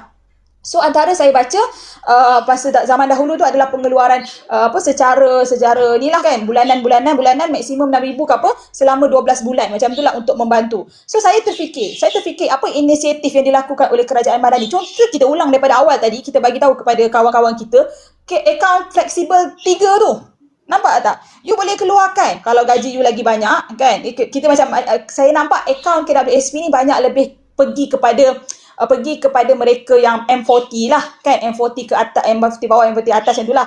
Orang yang macam mungkin tak rasa tidak ada maksudnya kerajaan selalu lupa kat kita orang. Macam tu lah kan. So dia banyak cater dekat situ. Orang-orang ni sebab yelah kalau gaji dia lagi banyak, contohnya gaji dia 6,000, 7,000, kebanyakan dia dapat dalam 200 ke atas lah. Betul tak sahabat-sahabat semua kan? Kalau gaji lagi banyak, akaun 3 dia lagi banyak lah. So boleh keluarkan sesuka hati lah. Tak silap saya kena tinggal RM50, betul tak? Kan? So dekat situ kerajaan dah tolong ni pasca pandemik ni. Tu belum lagi kita cakap contohnya macam jualan rahmah yang konsisten dan bantuan jualan rahmah itu dipertingkatkan dia punya bajet daripada 300 juta kepada 600 juta. Dia lagi kerap ke dekat kawasan Adun, lagi kerap dekat kawasan Parlimen. Kerajaan cope dengan barang-barang yang tersebut, bukan sahaja ayam, telur dan sebagainya. Tetapi barang-barang ni, sabun basuh baju lah, biskut lah, apa benda, harga kurang daripada harga yang korang beli kat kedai. Kerajaan tolong melalui adalah kan cara-cara dia lah kan. So harga tu turun dan dia sampai sekarang daripada kita dah take over sehingga sekarang. Dan kalaulah saya cakap, saya rasa lah kan, antara ini yang bukan saya tak pergi kepada PMKS ke PKS, saya tak pergilah kan, saya nampak daripada sudut rakyat ini adalah kerajaan boleh buat lagi banyak maksudnya salurkan your amount dana kerajaan itu kepada banyakkan jualan rahmah. Ia membantu, sangat-sangat membantu. You boleh beli kalau contohnya ayam naik sehingga RM12, RM13, jualan rahmah bila dah semakin banyak kan, maknanya kita boleh beli ayam dengan harga yang murah, telur dan sebagainya lah, macam-macam benda yang lain. Sama juga saya tak setuju dengan bagi duit secara orang kata tiba-tiba kerajaan ni lah, pendapat peribadi, kerajaan kata nak tambah RM100 STR, yang maksudnya duit yang dapat secara cash itu, secara macam betul-betul 100. Saya kalau contohnya kerajaan nak buat debt package rangsangan kan benda, wajarlah di pendapat peribadi saya buat macam SARA one off. Maksudnya apa? Beli barang-barang keperluan. Kalau you bagi RM100 e-wallet ke RM100 masuk dalam akaun ke, ataupun macam pengeluaran KWSP secara one off yang macam yang bukan 3 ni kan, maksudnya RM5,000, RM10,000 semua kan, saya yakin dia akan jadi macam yang dulu lah. Beli barang keperluan. SARA tu dia beli barang keperluan supaya rakyat Malaysia kena diedukatekan duit yang kerajaan salurkan kepada you untuk beli barang keperluan. Bukan untuk beli rokok, bukan untuk beli handphone ke, beli apa ke, beli ini, bukan. Kita didik masyarakat kita, dan sebenarnya benda itu dah dididik. Kerajaan dah start. Sebab tu kerajaan tukar daripada STR Bujang, kerajaan pergi kepada SARA. Untuk apa? Untuk didik lah. untuk duit. Dan kalau dulu kan Asbal, dulu tak ada SARA. Aku sajalah aku nak kena cocok-cocok sikit lah. Kan? Dulu tak ada SARA ni. Dulu tak ada SARA yang sehingga tahun ini. Nampak macam Lindong tak berani tegur umur Awas kau orang pergi room Rizwan nanti. Kalau kau orang pergi room Rizwan nanti Tesla jadi moderator, awas kau orang. Kau takkan dapat peluang cakap macam ni. Cepat sikit. Pakcik dah mula komplain dekat WhatsApp ni. Cakap. Pakcik dah turun lah. Laju sikit. Apa tadi? Contohnya apa tadi saya cakap? Tadi saya cakap apa? SARA kan?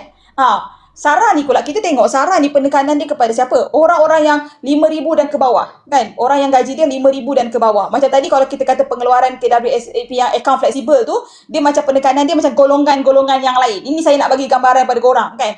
Yang STR SARA, saya nak fokus pada SARA ni sebab SARA ni beli barang keperluan. Kan? Kepada 5,000 dan ke bawah. Lagi sikit gaji you, pendapatan you lebih dapat banyak. You kategori IKASE, miskin dan miskin tegar, 2,400.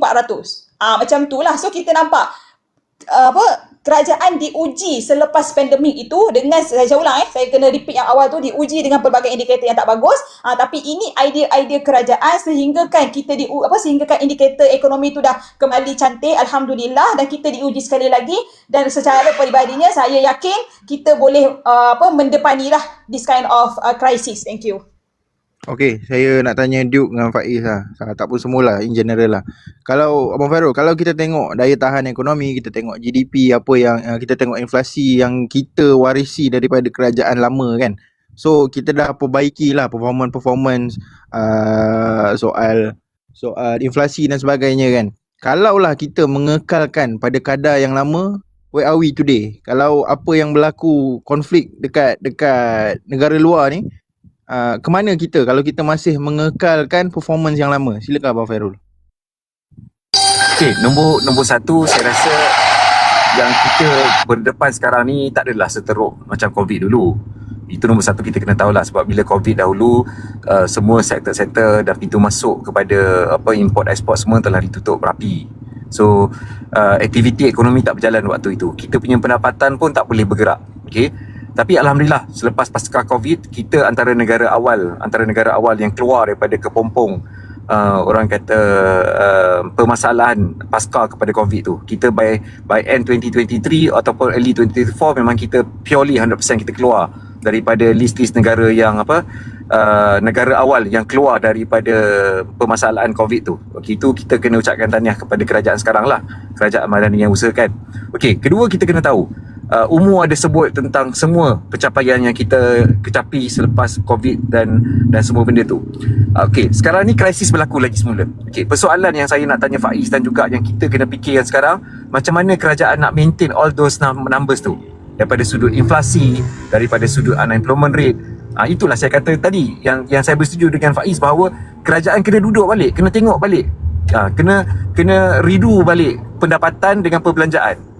Kalau kita nak kekalkan, nak betulkan benda yang orang kata boleh, tapi untuk kekalkan sesuatu numbers tu macam agak payah. Sebab tu saya kata kesan daripada reformasi, daripada perkhidmatan yang kita buat selama kerajaan Madani ini, kita mempunyai ruang dan peluang yang sangat besar untuk kita tackle isu ni daripada sudut monetary dengan fiskal. Saya dah cakap daripada awal tadi dah. Cumanya what's next? Sebab tu saya kata benda-benda macam ni, contoh. Okay, kita ambil satu contoh penerangan daripada Menteri Kewangan kedua, everyone kena fork out about 3.27 billion untuk maintain harga 1.99 ni. Okay, so daripada saving tu macam mana you nak dapat?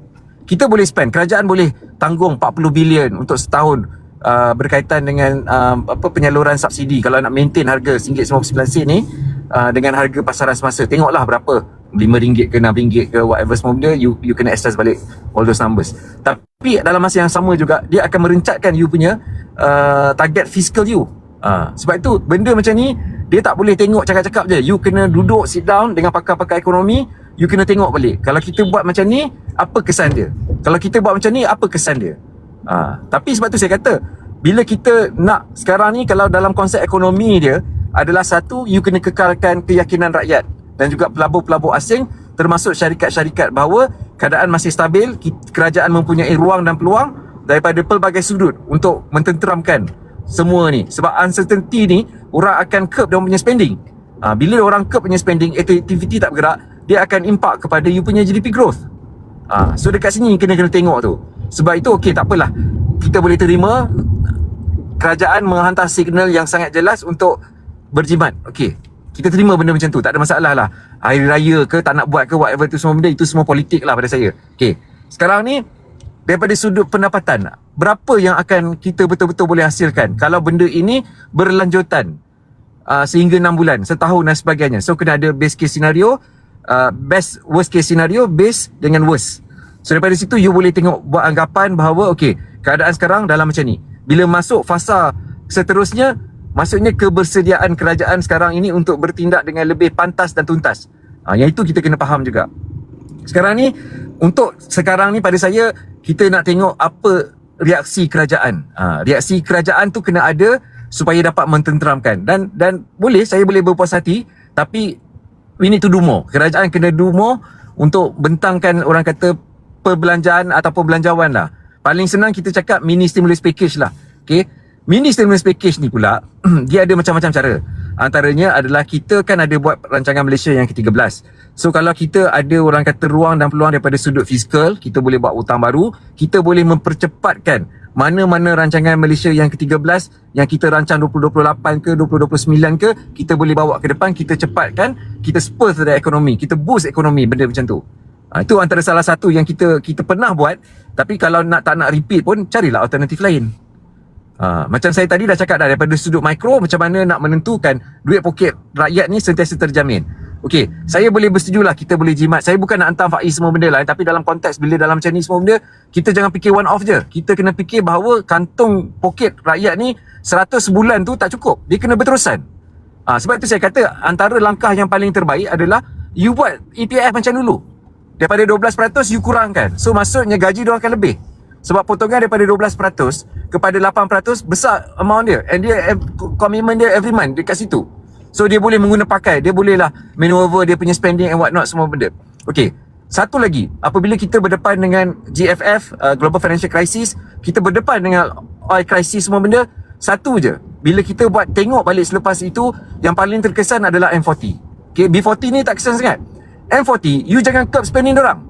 The more you curb spending M40 ni sebenarnya, apa impak dia adalah hasil cukai kerajaan.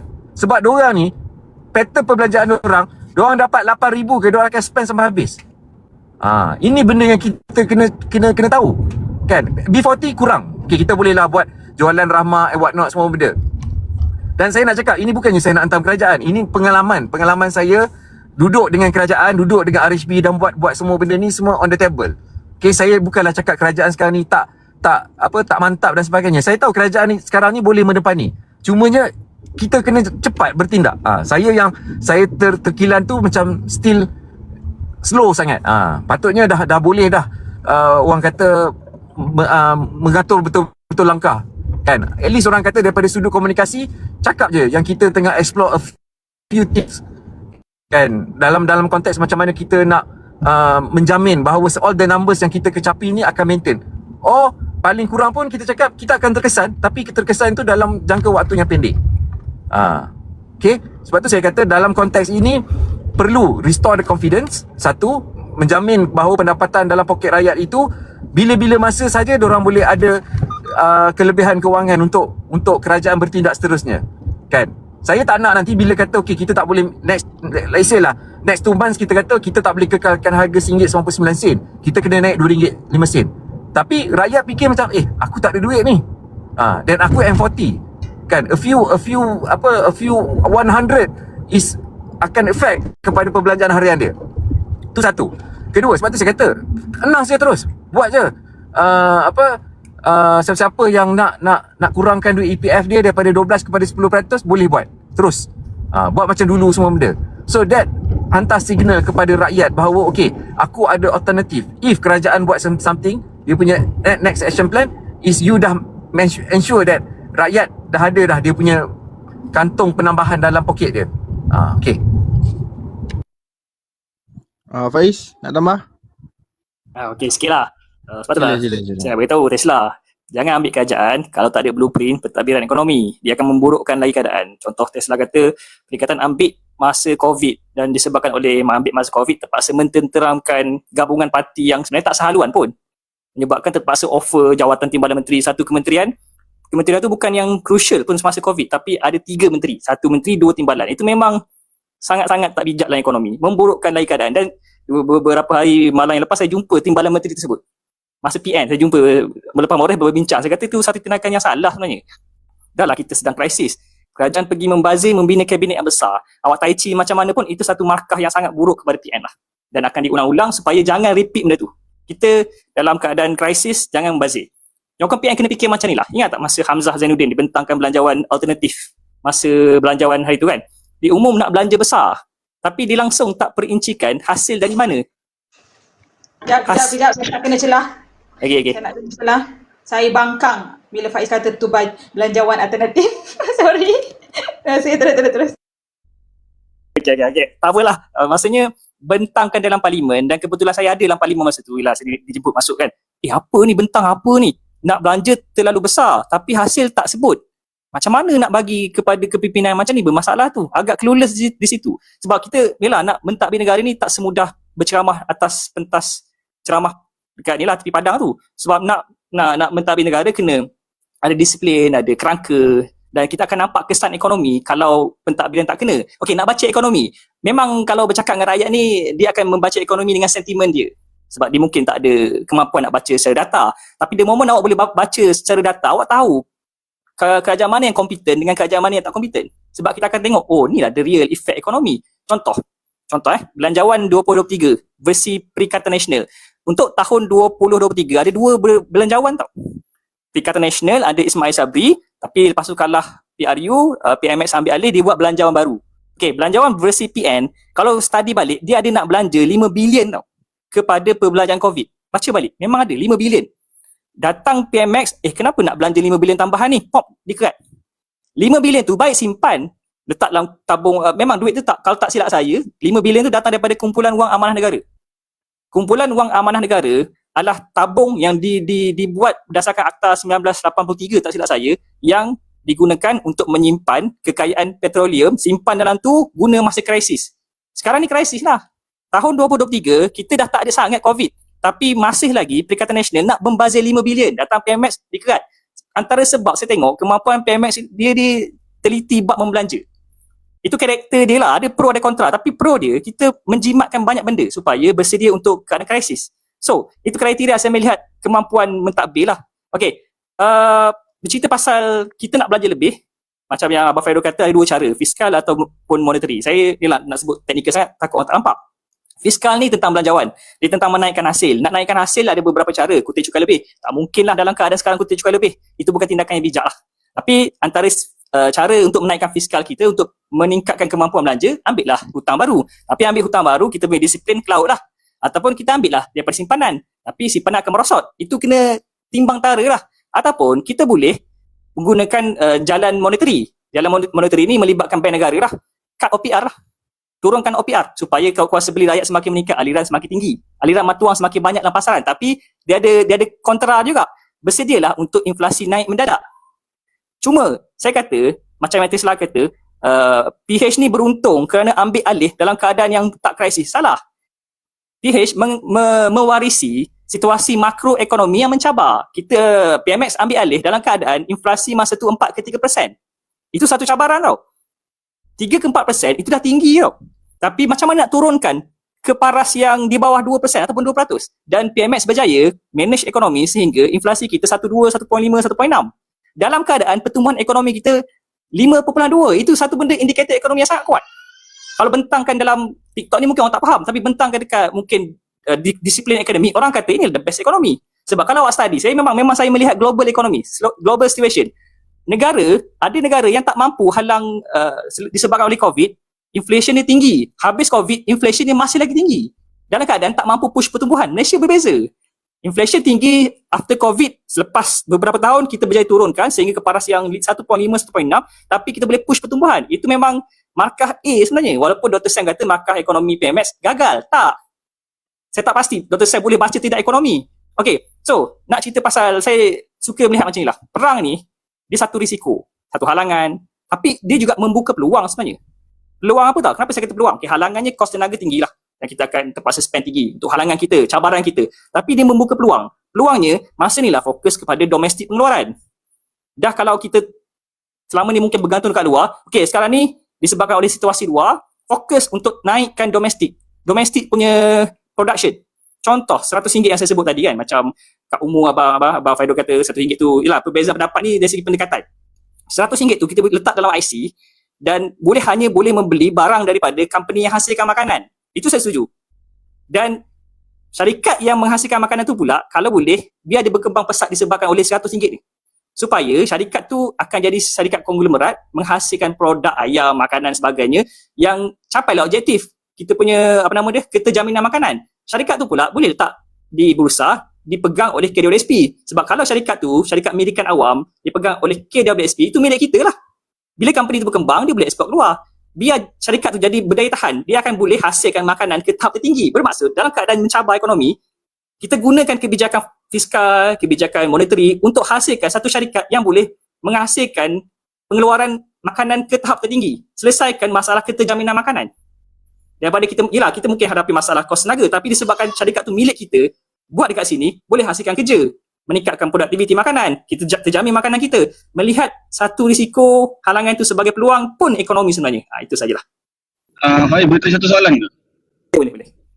Okey, tadi Faiz cakap semasa Ismail Sabri membuat bajet. Disclaimer sikit je. Ruangan kita ni kan, kita boleh terbuka untuk memberi pendapat, kita boleh saya bukan nak respon sangat lah kat bawah ni kan, it's just that kita terbuka mendengar dan memberi pendapat, dan dalam pada masa yang kita memberi kritikan tu, kita datangkan juga dengan solution. Saya rasa Asfal daripada awal dia ada kat sini, so kebanyakan permasalahan tu yang ditimbulkan tu kita ada solution. Asfal tak payah cari solution lah, tak ada masalah lah, for sake of kita nak berbincang. Jadi kalau nak mempertikaikan tu saya rasa tak relevan lah kan. Kita nak berbicara macam lelaki dewasa, kita kritik, dalam masa yang sama kita bawa juga solution. Silakan Asfal. Okay, saya nak tanya Faiz tadi, Faiz cakap semasa Ismail Sabri memperuntukkan 5 bilion tu lah untuk COVID punya ni. Yang pertama saya nak tanya, sure ke datang daripada kumpulan wang amanah negara? Boleh tunjukkan tak? Yang pertama. Yang keduanya, setahu kebiasaannya apabila seseorang mengambil alih pemerintahan ni, dia akan buatlah balik dasar yang ikut kehendak dia. So mungkin dia menghilangkan 5 bilion tu, tapi boleh tak saya nak tahu berapakah keseluruhan bajet ketika PMX ambil alih daripada Ismail Sabri tu berbandingkan dengan keseluruhan bajet Ismail Sabri? Sebab kalau kata dah jimat 5 bilion tu, sepatutnya bajet yang dibentangkan oleh PMX tu seharusnya lebih rendah daripada Ismail Sabri. Boleh tak bagi saya dia punya jumlah dengan yang datang daripada Okey, kalau pasal sama ada datang daripada Kuan ataupun tidak, saya kena semak balik lah. Okey. Tapi saya mungkin next kita punya topik nanti mungkin yang tu. So saya kena check. Kalau saya silap saya minta maaf. Tapi memang perbelanjaan tu ada 5 bilion. Okey. Kerajaan PMX dia macam ni. Nak belanja 5 bilion boleh. Tetapi 5 bilion tu mesti ke mana? Kalau ke COVID, dalam keadaan COVID tu tak diperlukan sangat sampai 5 bilion, itu pembaziran. Kalau nak tanya saya rasa belanjawan yang PMX buat, macam ni lah, yang lain boleh masuk tak? Saya nak tengok dulu benda tu. Umur boleh masuk tak? Saya nak semak dulu, berapa perbezaan. Boleh Umur? Saya nampak apa yang Asfal cuba pergi adalah, kan, bila belanjawan itu semakin berkurang, it mean goods. Ini yang saya nampak lah, sebab dia kata daripada apa yang Faiz sebut tentang dana 5 bilion, kemudian sepatutnya kalau lebih baik itu belanjawan itu semakin berkurang. Ini yang saya nampak lah. So saya rasa ada pemahaman yang Abang Faidul betul kalau pemahaman. Mana dia pergi? Mana dia pergi? Host dah ni. Tak ada, dia mesti jatuh kot. Kan, sebab saya nampak, kita tahu apa yang diminda-minda ataupun apa yang sering diungkapkan oleh pembangkang adalah mengenai yang sampai ada perkataan 700 bilion, ada yang kata yang dalam apa yang dibuat dengan that kind of amount kan. So kita kena tengoklah satu, kenapa belanjawan itu semakin meningkat. Hatta masa zaman COVID itu pun dia meningkat, ataupun daripada previous year pun dia meningkat. Kenapa? Tu dia kan. Lepas tu kemudian kenapa dia meningkat? Okay, macam mana pula perbelanjaan mengurus dia? Bagaimana pula perbelanjaan pembangunan dia? Kan? So macam mana pula orang kata terbitan hutang baru dia? That kind of all sort of things tu kita kena cakap baru kita faham. Kak Umur, saya masuk lah sebab saya dah jumpa lah. Kalau boleh tak boleh buka kamera kan, sebab depan saya ni ada full report. Tapi tak apalah, saya mungkin one day kita set satu, tak ada lah. Tak ada masalah lah. Dia on the road tu. Yeah. Kalau tadi best, ada Idin, ada dia, best. Saya akan masuk kalau ada opponent lah, seronok sikit. Sebab dia nak tai chi apa yang mereka Terjatuh. Ada line. Cakap je. Dia dengar tu. Dia atas highway tu. Okay, Dia naik sebab kalau nantilah mungkin set dengan dia, bagi satu topik macam mana menguruskan ekonomi dengan bijak, apa kriteria dia, baru boleh bentang. Tadi pun saya bukan main sebut, saya ambil point tu dalam keadaan saya tak tunjuk data lah. Sekarang ni ada datanya pada tahun 2023 belanjawan under Perikatan Nasional Ismail Sabri memang ada perbelanjaan 5 bilion untuk COVID. Datang PMX dia kerat yang tu sebab rasa tak perlu, tak penting. Okey, dan memang perbelanjaan bajet tahun 2023 under PHBN lebih besar berbanding PN. So, adakah lebih baik tu buruk? Tak. Lebih besar tu buruk? Tak. Sebab walaupun perbelanjaan PHBN lebih besar berbanding PN, kita berjaya kecilkan defisit. Defisit under Perikatan Nasional 99.07. Kalau mereka masih memerintah tahun 2023, kita akan defisit sebanyak 99.07. Tetapi disebabkan oleh PHBN, kita merangka untuk hanya ada defisit sekitar 93.94. Jimat 5 bilion kat situ. Dalam keadaan meningkatkan perbelanjaan, kita jimatkan defisit. Itu pun satu fakta yang sangat jelas. Siapa yang bijak membuat belanjawan? Perikatan Nasional, belanja ialah tak besar, tapi defisit besar. Malah belanja COVID yang tak patut ada pun ada. Datang PHBN, yang tak patut ada jangan ada kan. Kita fokus kepada membelanjakan benda yang perlu dalam keadaan defisit berkurang. Okey, itu satu angle. Tengok kesan. Kalau ini belanjawan dia, apa kesan kepada makroekonomi? Hasilnya, dengan perbelanjaan yang bijak, belanjawan yang bijak, nampak kesan, jelas. Kita punya pertumbuhan ekonomi dari tahun ke tahun meningkat dengan baik. Dalam keadaan berjaya kawal inflasi. Saya memang kalau nak bentangkan situasi ekonomi, saya pegang antara banyak benda lah. Tapi dua benda yang terpenting, boleh tak kerajaan dia kawal inflasi supaya kekal rendah sederhana dalam keadaan push pertumbuhan? Itu satu teori yang mudah nak dipahami. Kalau sebuah kerajaan boleh turunkan inflasi, boleh push pertumbuhan, the best ekonomi sebenarnya. Okay, daripada mana saya kan, point ni sebenarnya, saya dapat gunakan hujah ni dan saya keep on repeat sebab hujah ni datang daripada Rafizi. Masa saya podcast dengan dia. Masa tu dia belum lagi terlalu hardcore melawan PMX. Dia kata, kerajaan, masa tu lah dia kata, kerajaan berjaya kawal inflasi dalam keadaan pertumbuhan ekonomi tinggi. So saya ulang balik ayat dia sebenarnya. Dan memang itu kriteria untuk membaca ekonomi. Turunkan inflasi, naikkan pertumbuhan. Sebab kalau pertumbuhan ekonomi naik bermaksud rakyat sedang spending. Pertumbuhan ekonomi naik bermaksud rakyat sedang ada peningkatan pendapatan. Pertumbuhan ekonomi naik sebab apa? Sebab investment masuk. GDP naik sebab apa? Sebab kita ekspor semakin tinggi. Itu kriteria ekonomi yang sihat. So ini model ekonomi yang baik lah. Sebab tu saya kata dia punya hujah tadi. Perikatan PH ni sentiasa beruntung kerana ambil di luar krisis. Bukan. Dia orang yang gelenyar nak ambil kerajaan masa krisis. Bila dah ambil tak reti memerintah. Menyebabkan huru-hara makroekonomi kita. Itu sajalah. So tak ada pihak lawan ni tak boleh juga. Macam ni Faiz kan, bila kita cakap macam orang kata hujah yang macam tu lah, maksudnya ambil dalam keadaan yang ni lah, kemudian baru nak dapat, ini adalah first time crisis dan sebagainya kan. Kita tengok lah, kalau tadi saya tengok macam previous punya tahun kan. So masa tahun Pakatan Harapan 1.0 itu dia dah start macam defisit fiskal dia dah semakin dah 3.4. Lepas tu masa 2020 tu dia unjurkan 3.2 kot. Tapi sebab dah meningkat dia punya hutang dan sebagainya, despite jadi 6% defisit fiskal dia. So kalau kita tengok, kalau yang kata macam kalau kita tengok Pemerintah Perikatan Nasional tu lah kan, 33 bulan itu, okay. So dia dah maksudnya dia ambil dalam keadaan yang ni kita nak bezakan ni Faiz kalau saya salah betul kan. Dia ambil dalam keadaan yang okey lah sebab kita punya defisit semakin menurun kan, maksudnya dalam 3, kemudian adalah indikator-indikator yang lain. Tapi so bila berlaku cabaran pada ketika anda bernasib baik kerana sebelum itu begitu. Okay, dan anda keluar daripada menjadi kerajaan itu dalam keadaan yang indikator tu tak adalah bercantik mana pun. Tapi kita yang madani ini, dua cabarannya. Kita ambil dalam keadaan yang indikator tak cantik, kita cantik kan. Lepas tu kita ada satu lagi krisis. Ini dia. Sebenarnya kita ada dua cabaran.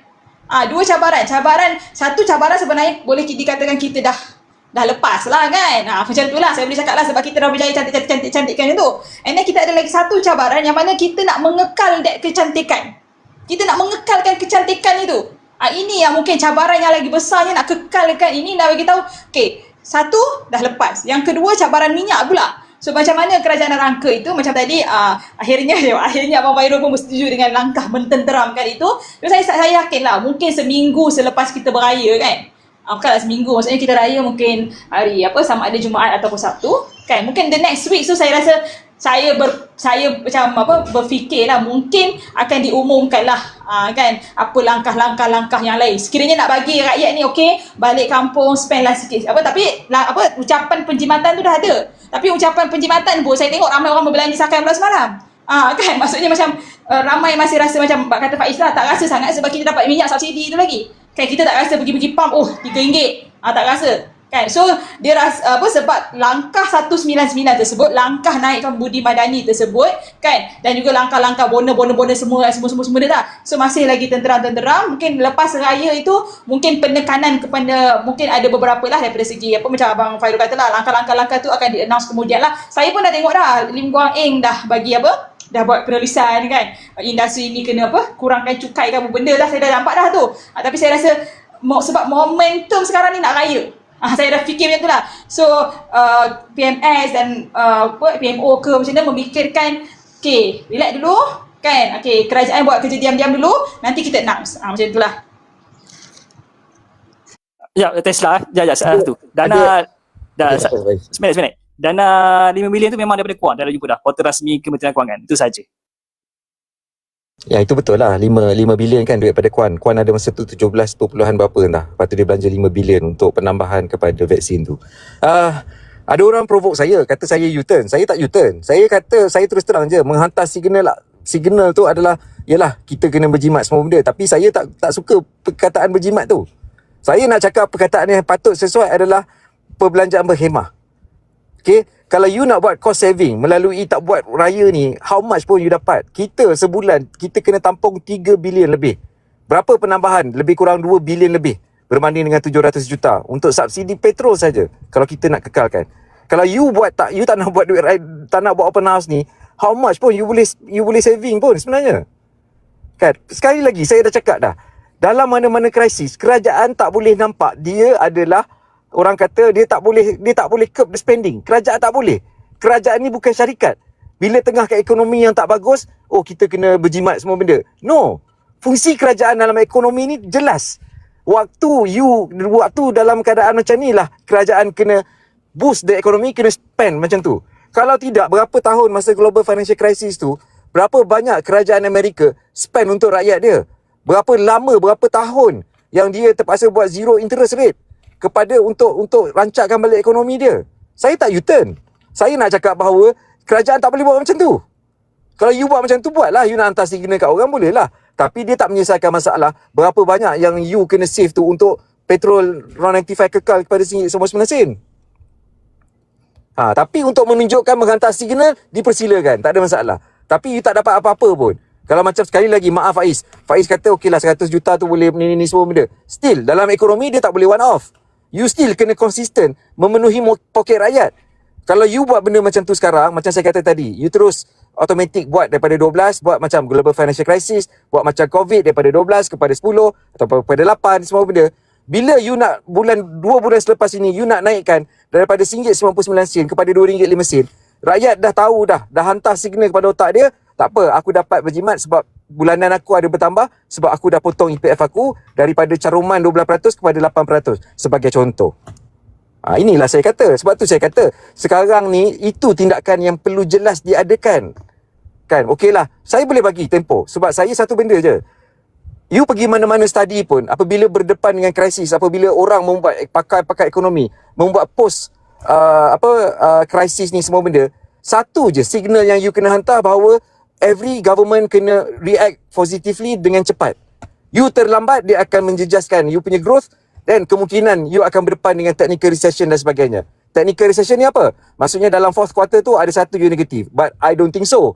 Sebab kita bukan macam COVID. Cumanya dia akan melemahkan kita punya consumer spending.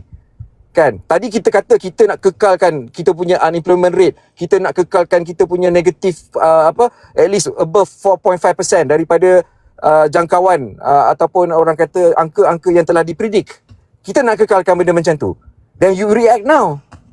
Kan, daripada you nak cakap itu ini semua benda, pada saya it doesn't solve at all lah.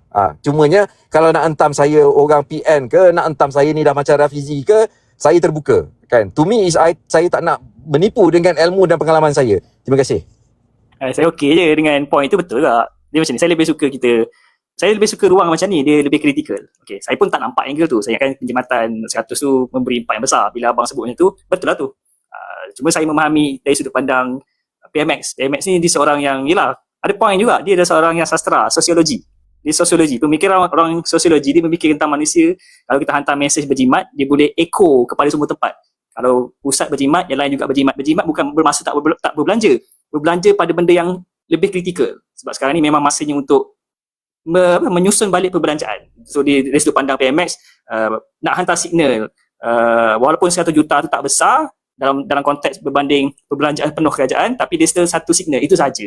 Tak salah pun, tak ada siapa betul salah. Ini adalah approach saja, dan saya yakin sebenarnya plan tu ada. Cumanya tunggulah mereka release, masa tu kita komen, kita bahas, kita debate mana yang baik supaya akhirnya rakyat faham kenapa buat ni, kenapa tak buat tu, apa impak. Dan of course akhirnya apa saja tindakan kerajaan, kita kena baca report makroekonomi lah, result dia macam mana, adakah dengan tindakan tersebut menyebabkan inflasi meningkat ataupun tidak, adakah tindakan tersebut menyebabkan pertumbuhan ekonomi masih berlaku atau tidak. Kalau tindakan tu kita lihat betul tapi akhirnya shoot up, naik atas inflasi tanpa boleh dihentikan, itu tindakan yang salah lah. Tapi kalau tindakan tu dia menyebabkan inflasi sedikit naik tetapi dalam masa sama dia masih lagi boleh push pertumbuhan, okey lah. Itu point saya, kita boleh berbeza, tak ada masalah pun. Itulah yang orang tak faham ni. Bila sikit daripada fight dengan awak kita berbincang. Diamlah host ni orang cakap dia nak cakap. Tak, at least saya nak backup ni Abang Fairul ni. Saya nak backup Abang Fairul. Saya nak kata inilah nama dia discussion, dia ada critical thinking. Jadi host ni panel. Turun bawah. Kita ada critical thinking. Kita boleh berbeza pendapat kan. Tak ada masalah pun. Dia berbeza, diamlah. Berbeza pendapat ni dia tak bermakna orang tu dah jadi walaraf ke, jadi walaun ke, tidak kan. Kita nak cari perbezaan tu dekat mana kita boleh satukan beberapa set of ideologi tu. Itu saja. Okey. Abang nak cakap apa tadi? Tak maaf.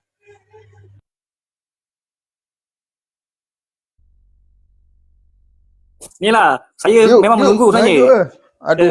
Saya menunggu sebenarnya debate yang lebih baik. Mungkin kita one day kan, saya debate dengan Abang Fairul. Macam mana hala tuju ekonomi Malaysia, apa yang patut dibuat. Masa kita tense sikit lah. Bila tense, otak kita akan mula bergerak, berfikir untuk menjawab.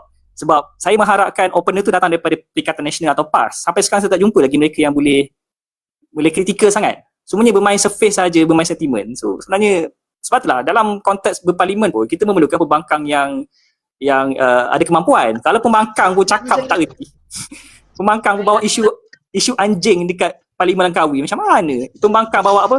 Kita punya mesyuarat parlimen ni diperhati daripada asing. Apa benda tu? So tak menghasilkan benda yang baik lah. Sebenarnya pertemuan idea bagus. Jaga je lah. Tak perlu apa yang Abang Fairul buat, sebut tadi, saya setuju je. Tak ada salah pun. Itu saja.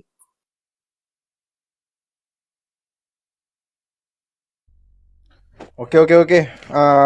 Sekarang ni floor untuk bakal YB Pandan. Yang bakal mencedokkan RR di Pandan. Turn on your mic, Mr. YSR. Ini kita punya calon di Pandan ya nanti untuk PRU16. Silakan tuan. Calon TikTok. Okey. Terima kasih Dindong, kawan-kawan Faiz. Assalamualaikum. Saya suka tadi bila Abang Fairul cakap pasal berhemah tadi. Berhemah tu memang paling tepat. Dia sekarang ini, bukan sekarang memang inilah dia cara perbelanjaan yang paling betul, iaitu berhemah bukan bermewah. Take that tagline berhemah bukan bermewah. Dia yang penting dia, kita perasan, kita ingat Perdana Menteri kita ni dia berhemah masa ni. Dia berhemah masa shocks. Tak, dia berhemah sejak dia pegang Menteri Kewangan. Kalau perasan, daripada mula dia mentadbir, pertama sekali dia nak kawal kos hari hidup. Dia kos hari hidup, maknanya dia kawal inflasi lah tu. Jadi inflasi terkawal, harga barang terkawal, tak melonjak sangat. Okey. Harga ayam okey, boleh terima lagi. Tak macam dulu, tinggi sangat. Okey. Harga ayam standard tau. Cakap pun kena hati-hati sekarang ni. Cakap harga ayam, nanti orang kata, tak lah, harga ayam yang makan nenas tu mahal lagi. Memanglah dia makan nanas. Dia bukan ayam standard, botak. Okey, kita harga ayam standard tu. Itu masih kompetitif lagi. Masih dalam 7-8 boleh. Tak sampai belas-belas ringgit. Itu satu. Jadi maknanya dia utamakan kos hari hidup nombor satu. Mai rakyat lah. Kedua dari segi simpanan. Bila berlaku benda-benda macam ni, kalau perasan PM akan terus pergi balik kepada mana-mana yang belanja berlebihan, dia terus jimat balik.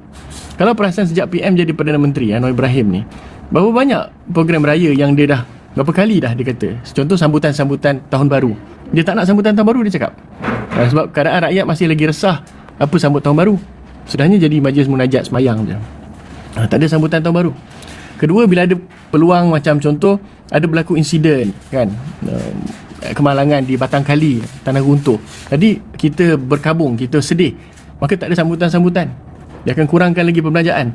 Dia akan cari kesempatan. Saya setuju apa yang Faiz sebut tadi. Perdana Menteri punya filosofi of economy.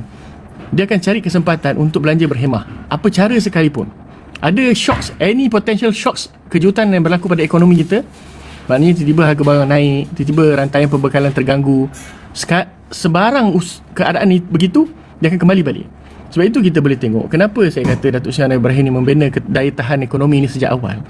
Sebab pertama sekali yang tadi tu, pasal defisit berkurang. Antara cara untuk membina daya tahan ni adalah mengurangkan hutang. Jadi dia mengurangkan hutang baru. Satu. Kemudian dia membina simpanan. Tengok result kita. Result antarabangsa kita meningkat. Setiap kali diumumkan meningkat. Okey, itu maknanya kat any emergency kita ada duit emergency kan. Lepas tu kita kurangkan berhutang. Maknanya kita tak bergantung pada orang sangat. Kita banyak bergantung pada cash kita. Tetapi orang kata kita kena spend. Sebab kalau kita tak spend, nanti macam mana kita nak ada economic growth, pertumbuhan. Sebab itu kerjasama awam swasta tu penting. Dalam kita punya kerajaan ni, ini keunikan beberapa negara yang sudi untuk keluar daripada liberal economics.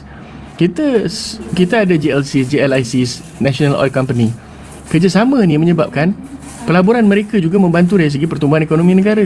Sebab itu kalau tengok belanjawan, dia ada portion. Kerajaan berapa, GLC berapa, 80 bilion GLC baki daripada kerajaan. Baik. Sebab itu kita punya ni memang, yelah kalau kita takbir dengan baik, cantik. Cuma tadi ada satu soalan, kata apa jadi kalau kita punya cara tadbir ekonomi ni sama macam dulu, zaman macam Perikatan Nasional dan sebagainya. Kita tahu Perikatan Nasional ni memang debt based lah. Dia berdasarkan kepada hutang lah. Kita akan dapati negara kita akan lebih banyak berhutang lagi. Instead of tadi umum cerita pasal hutang baru menurun daripada 100 bilion kepada 90 bilion, kepada 70 bilion, kepada 77 bilion, kepada 75 bilion, dan sekarang semakin menurun sebab kita adanya rasa tanggungjawab kepada perbelanjaan kita. Dia akan jadi bertambah lagi. Dia akan jadi melonjak-lonjak lah, akan mencecah 65% tu dengan cepat lagi. Kita punya had hutang tu. Ini bahaya. Bila cecah had hutang, ada masalah nanti. Kita punya credit rating ada masalah, macam-macam nanti. Menyebabkan kita punya interest rate akan tinggi untuk kita ni. Jadi sekarang kita alhamdulillah okey. Cuma PM kita ni memang saya rumuskan begini. Perdana Menteri kita Anwar Ibrahim, dia Menteri Kewangan, dia punya falsafah ekonomi dia dua benda. Pertama, dia go back to the Khaldunian economics dari segi taxation. Maknanya dia kalau boleh dia tak nak tax tinggi-tinggi, sebab daripada teori Ibn Khaldun level curve, kalau kita cukai tinggi sangat, dia akan mengurangkan produktiviti. Akhirnya orang akan lari daripada negara kita sebab kita dah tak kompetitif. Orang akan rasa aku terbeban, aku terseksa duduk sini, duit aku akan habis banyak dan hasil tak dapat, jadi aku akan lari dari sini. Jadi kutipan tu akan makin kurang, hasil tu akan kurang.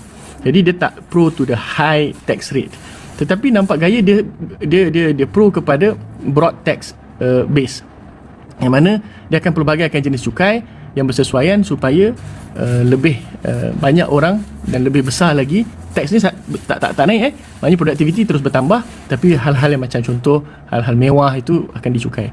Okey, itu dia style dia begitu. Satu. Kedua, dia memang Yusofian economics, meaning that Yusofian economics ni maksudnya dia berhemah yang daripada Nabi Yusuf punya cara. 7 tahun yang macam mimpi yang Nabi Yusuf dapat, dan sudahnya dia jadi Menteri Kewangan kan. Nabi Yusuf tu Menteri Kewangan kepada Fir'aun zaman dia, Malik zaman dia. Jadi bila Nabi Yusuf tu kan 7 tahun membina simpanan, lepas tu bila jadi shocks, kemarau, Jadi simpanan tu dipakai untuk bagi balik kepada rakyat. Kaedah dia macam tu. The 7-year cycle tu. Itu Anwar Ibrahim. Kalau nak baca lebih lanjut, baca Gelombang Kebangkitan Asia, insya-Allah yang itu falsafah dia memang dari segi makro dan mikro ekonomi yang manusiawi. Itu kita memang very pro lah, senang. Jadi faham keadaan itu menyebabkan kita akan perasan sebenarnya bukan baru-baru ni PM macam tu. Bukan baru-baru ni PM tu akan okey kita berhemah balik. Maksudnya sebelum ni kita boleh berhemah. Tak ada. Dia memang macam tu je. Dia akan berhemah. Cuma berlaku shocks, berlaku potential shock or risk of shocks, dia akan hemah lagi, ketat lagi. Sebab kita tahu. Dan dia tahu dalam pentadbiran kerajaan ni masih ada lagi mewah-mewah tu. As simple as for example digitalization. Kan, urusan paper ni kan, memanglah orang kata RM1, RM2 apalah sangat.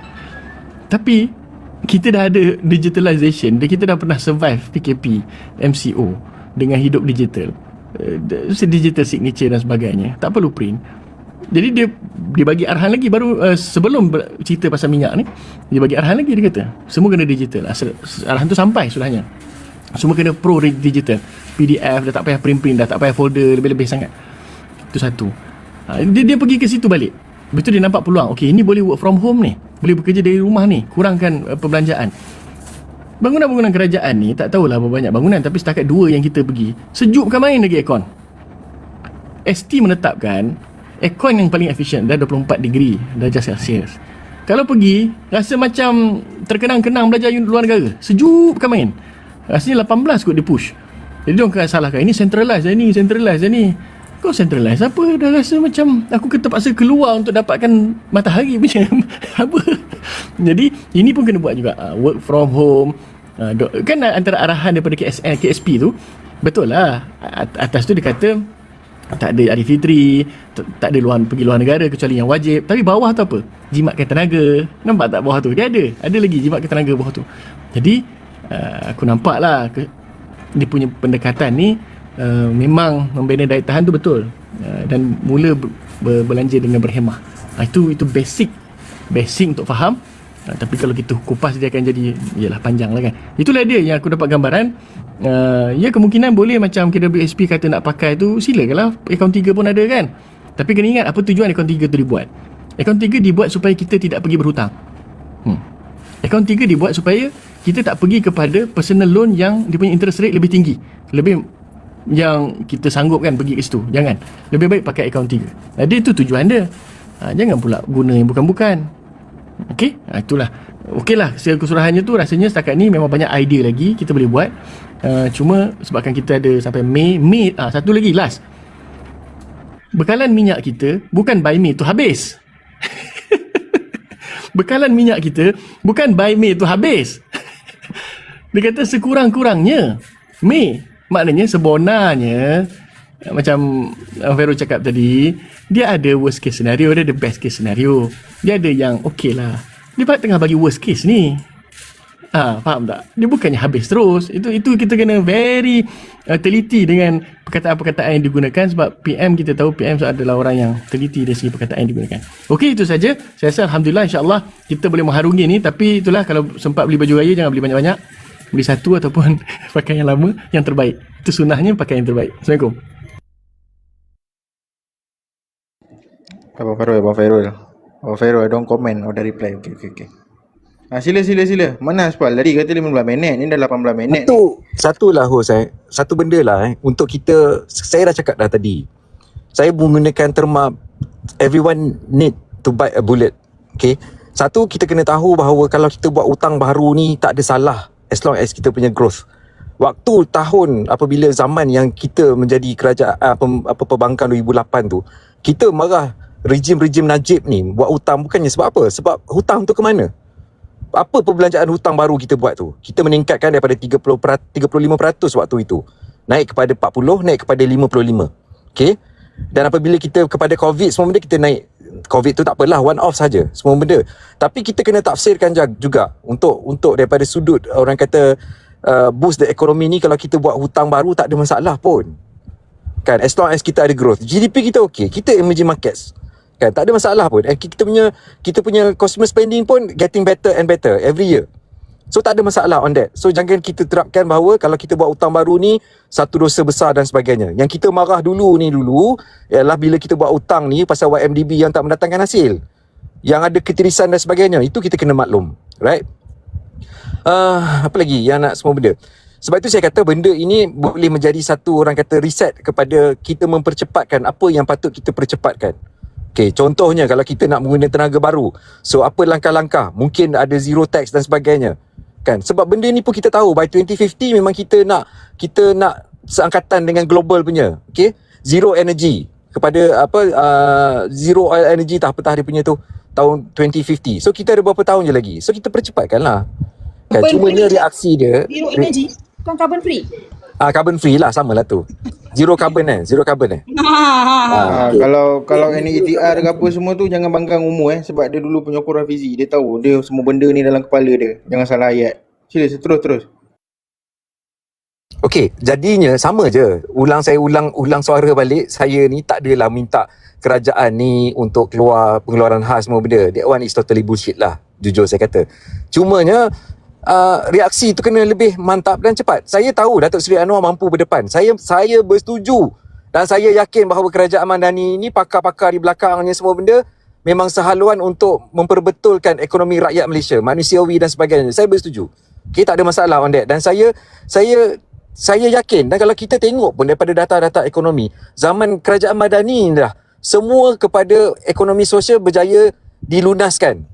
Disebabkan oleh prinsip Datuk Seri Anwar Ibrahim. Saya bersetuju. Saya nampak dengan jelas daripada sudut data, daripada sudut fakta dan sebagainya.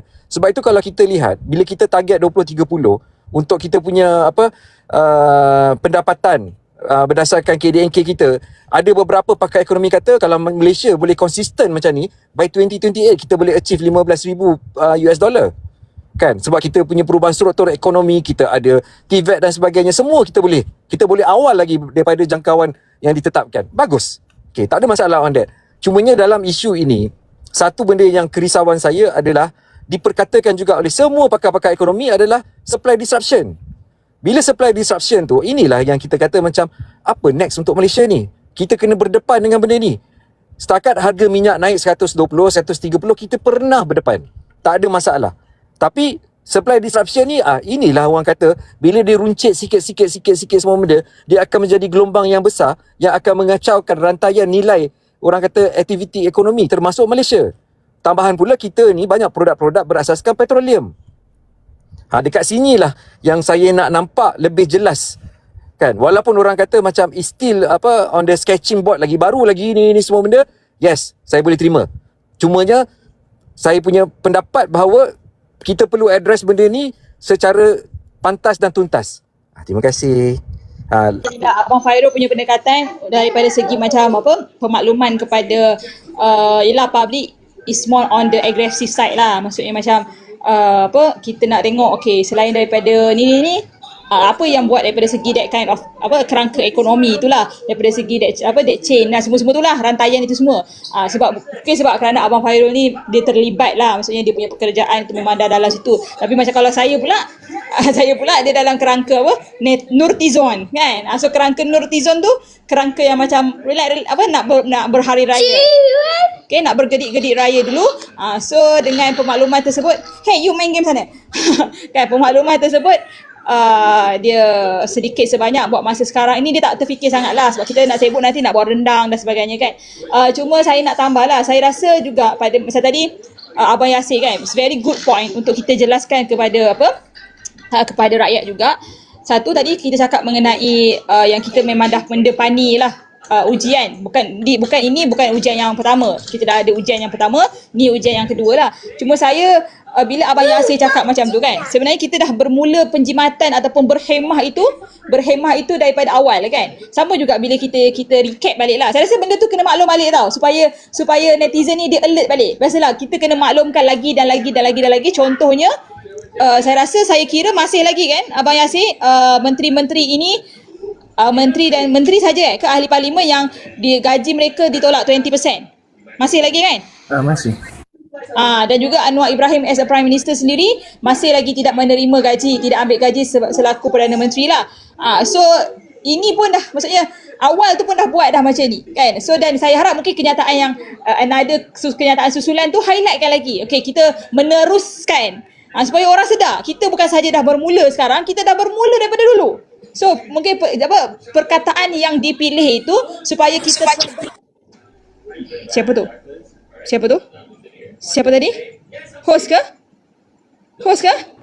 Cakap je lah, kawan tu baru naik, mic dia tak sempat tutup. Terkejut, Apa yang garang no ni? Cakap sambil tengok depan macam tengah berbahas atas van Ayuh Malaysia. Sabarlah. Tak nampak Nice. kan atas lori Ayuh Malaysia ni. Okay, Provokasi so kot ni. apa dia host nanti next time host kena kick kat room. Provokasi melampau ni. Provokasi itu perlu untuk walapi penyokong Rafizi, bahasa sebaik CN.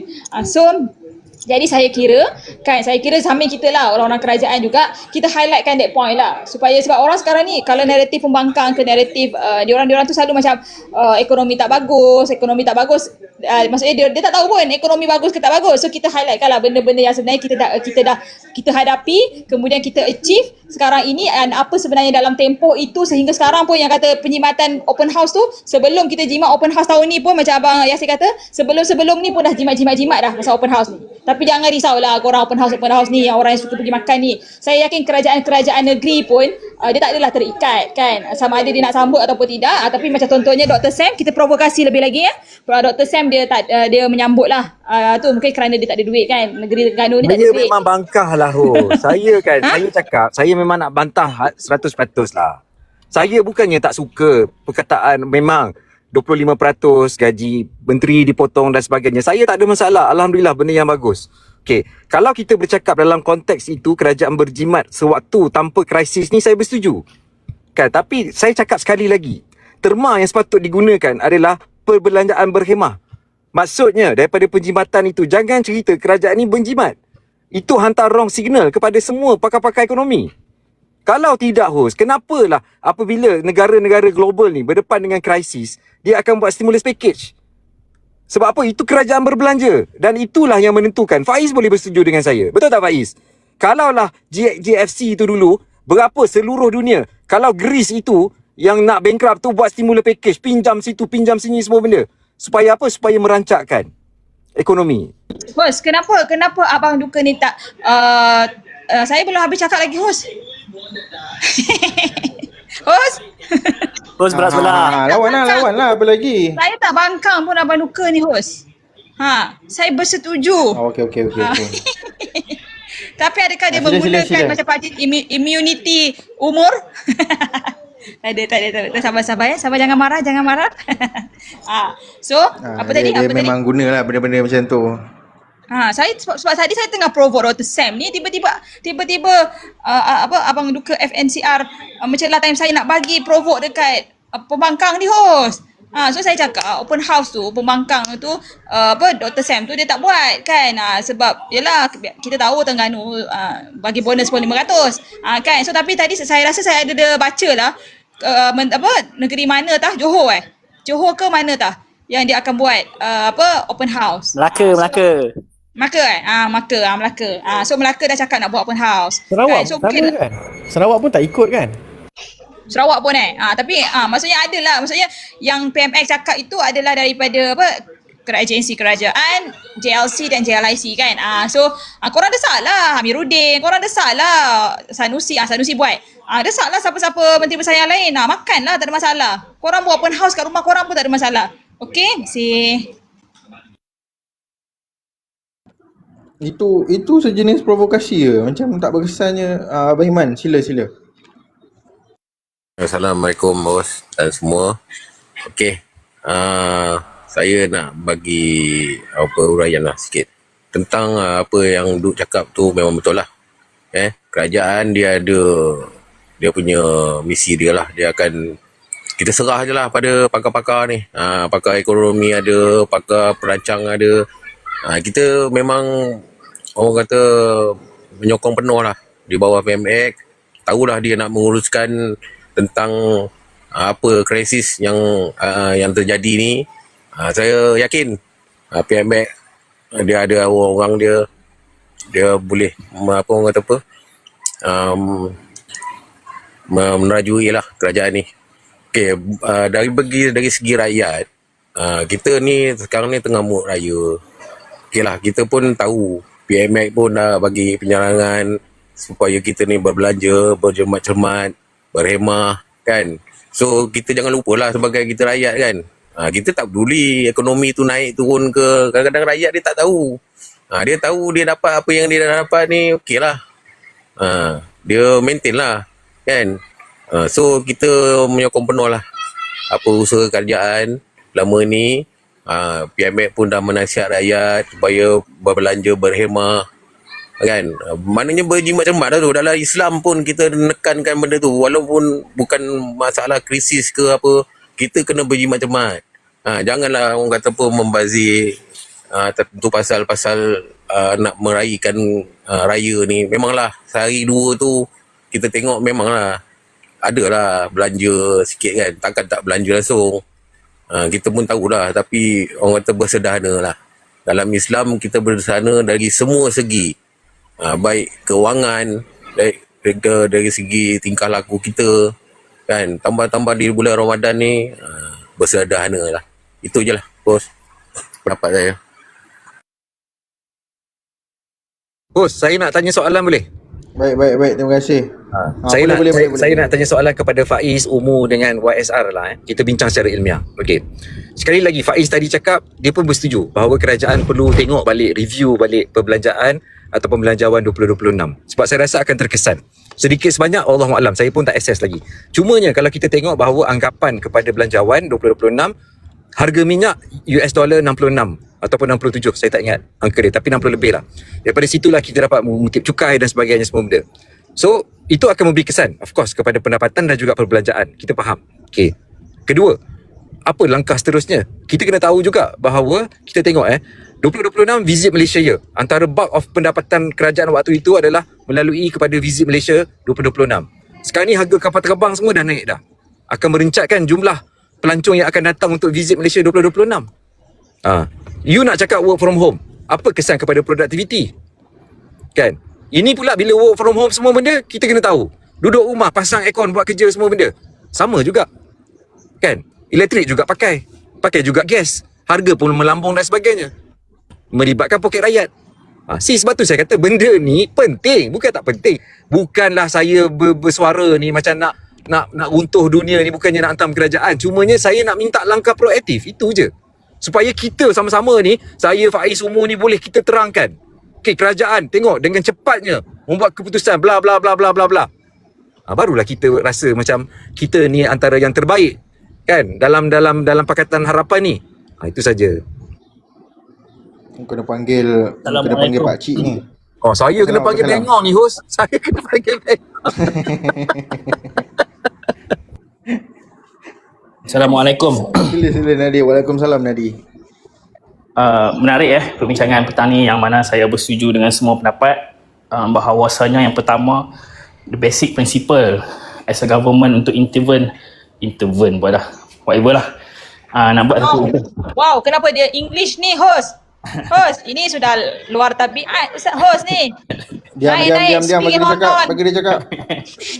Dia mencabar kita ni host.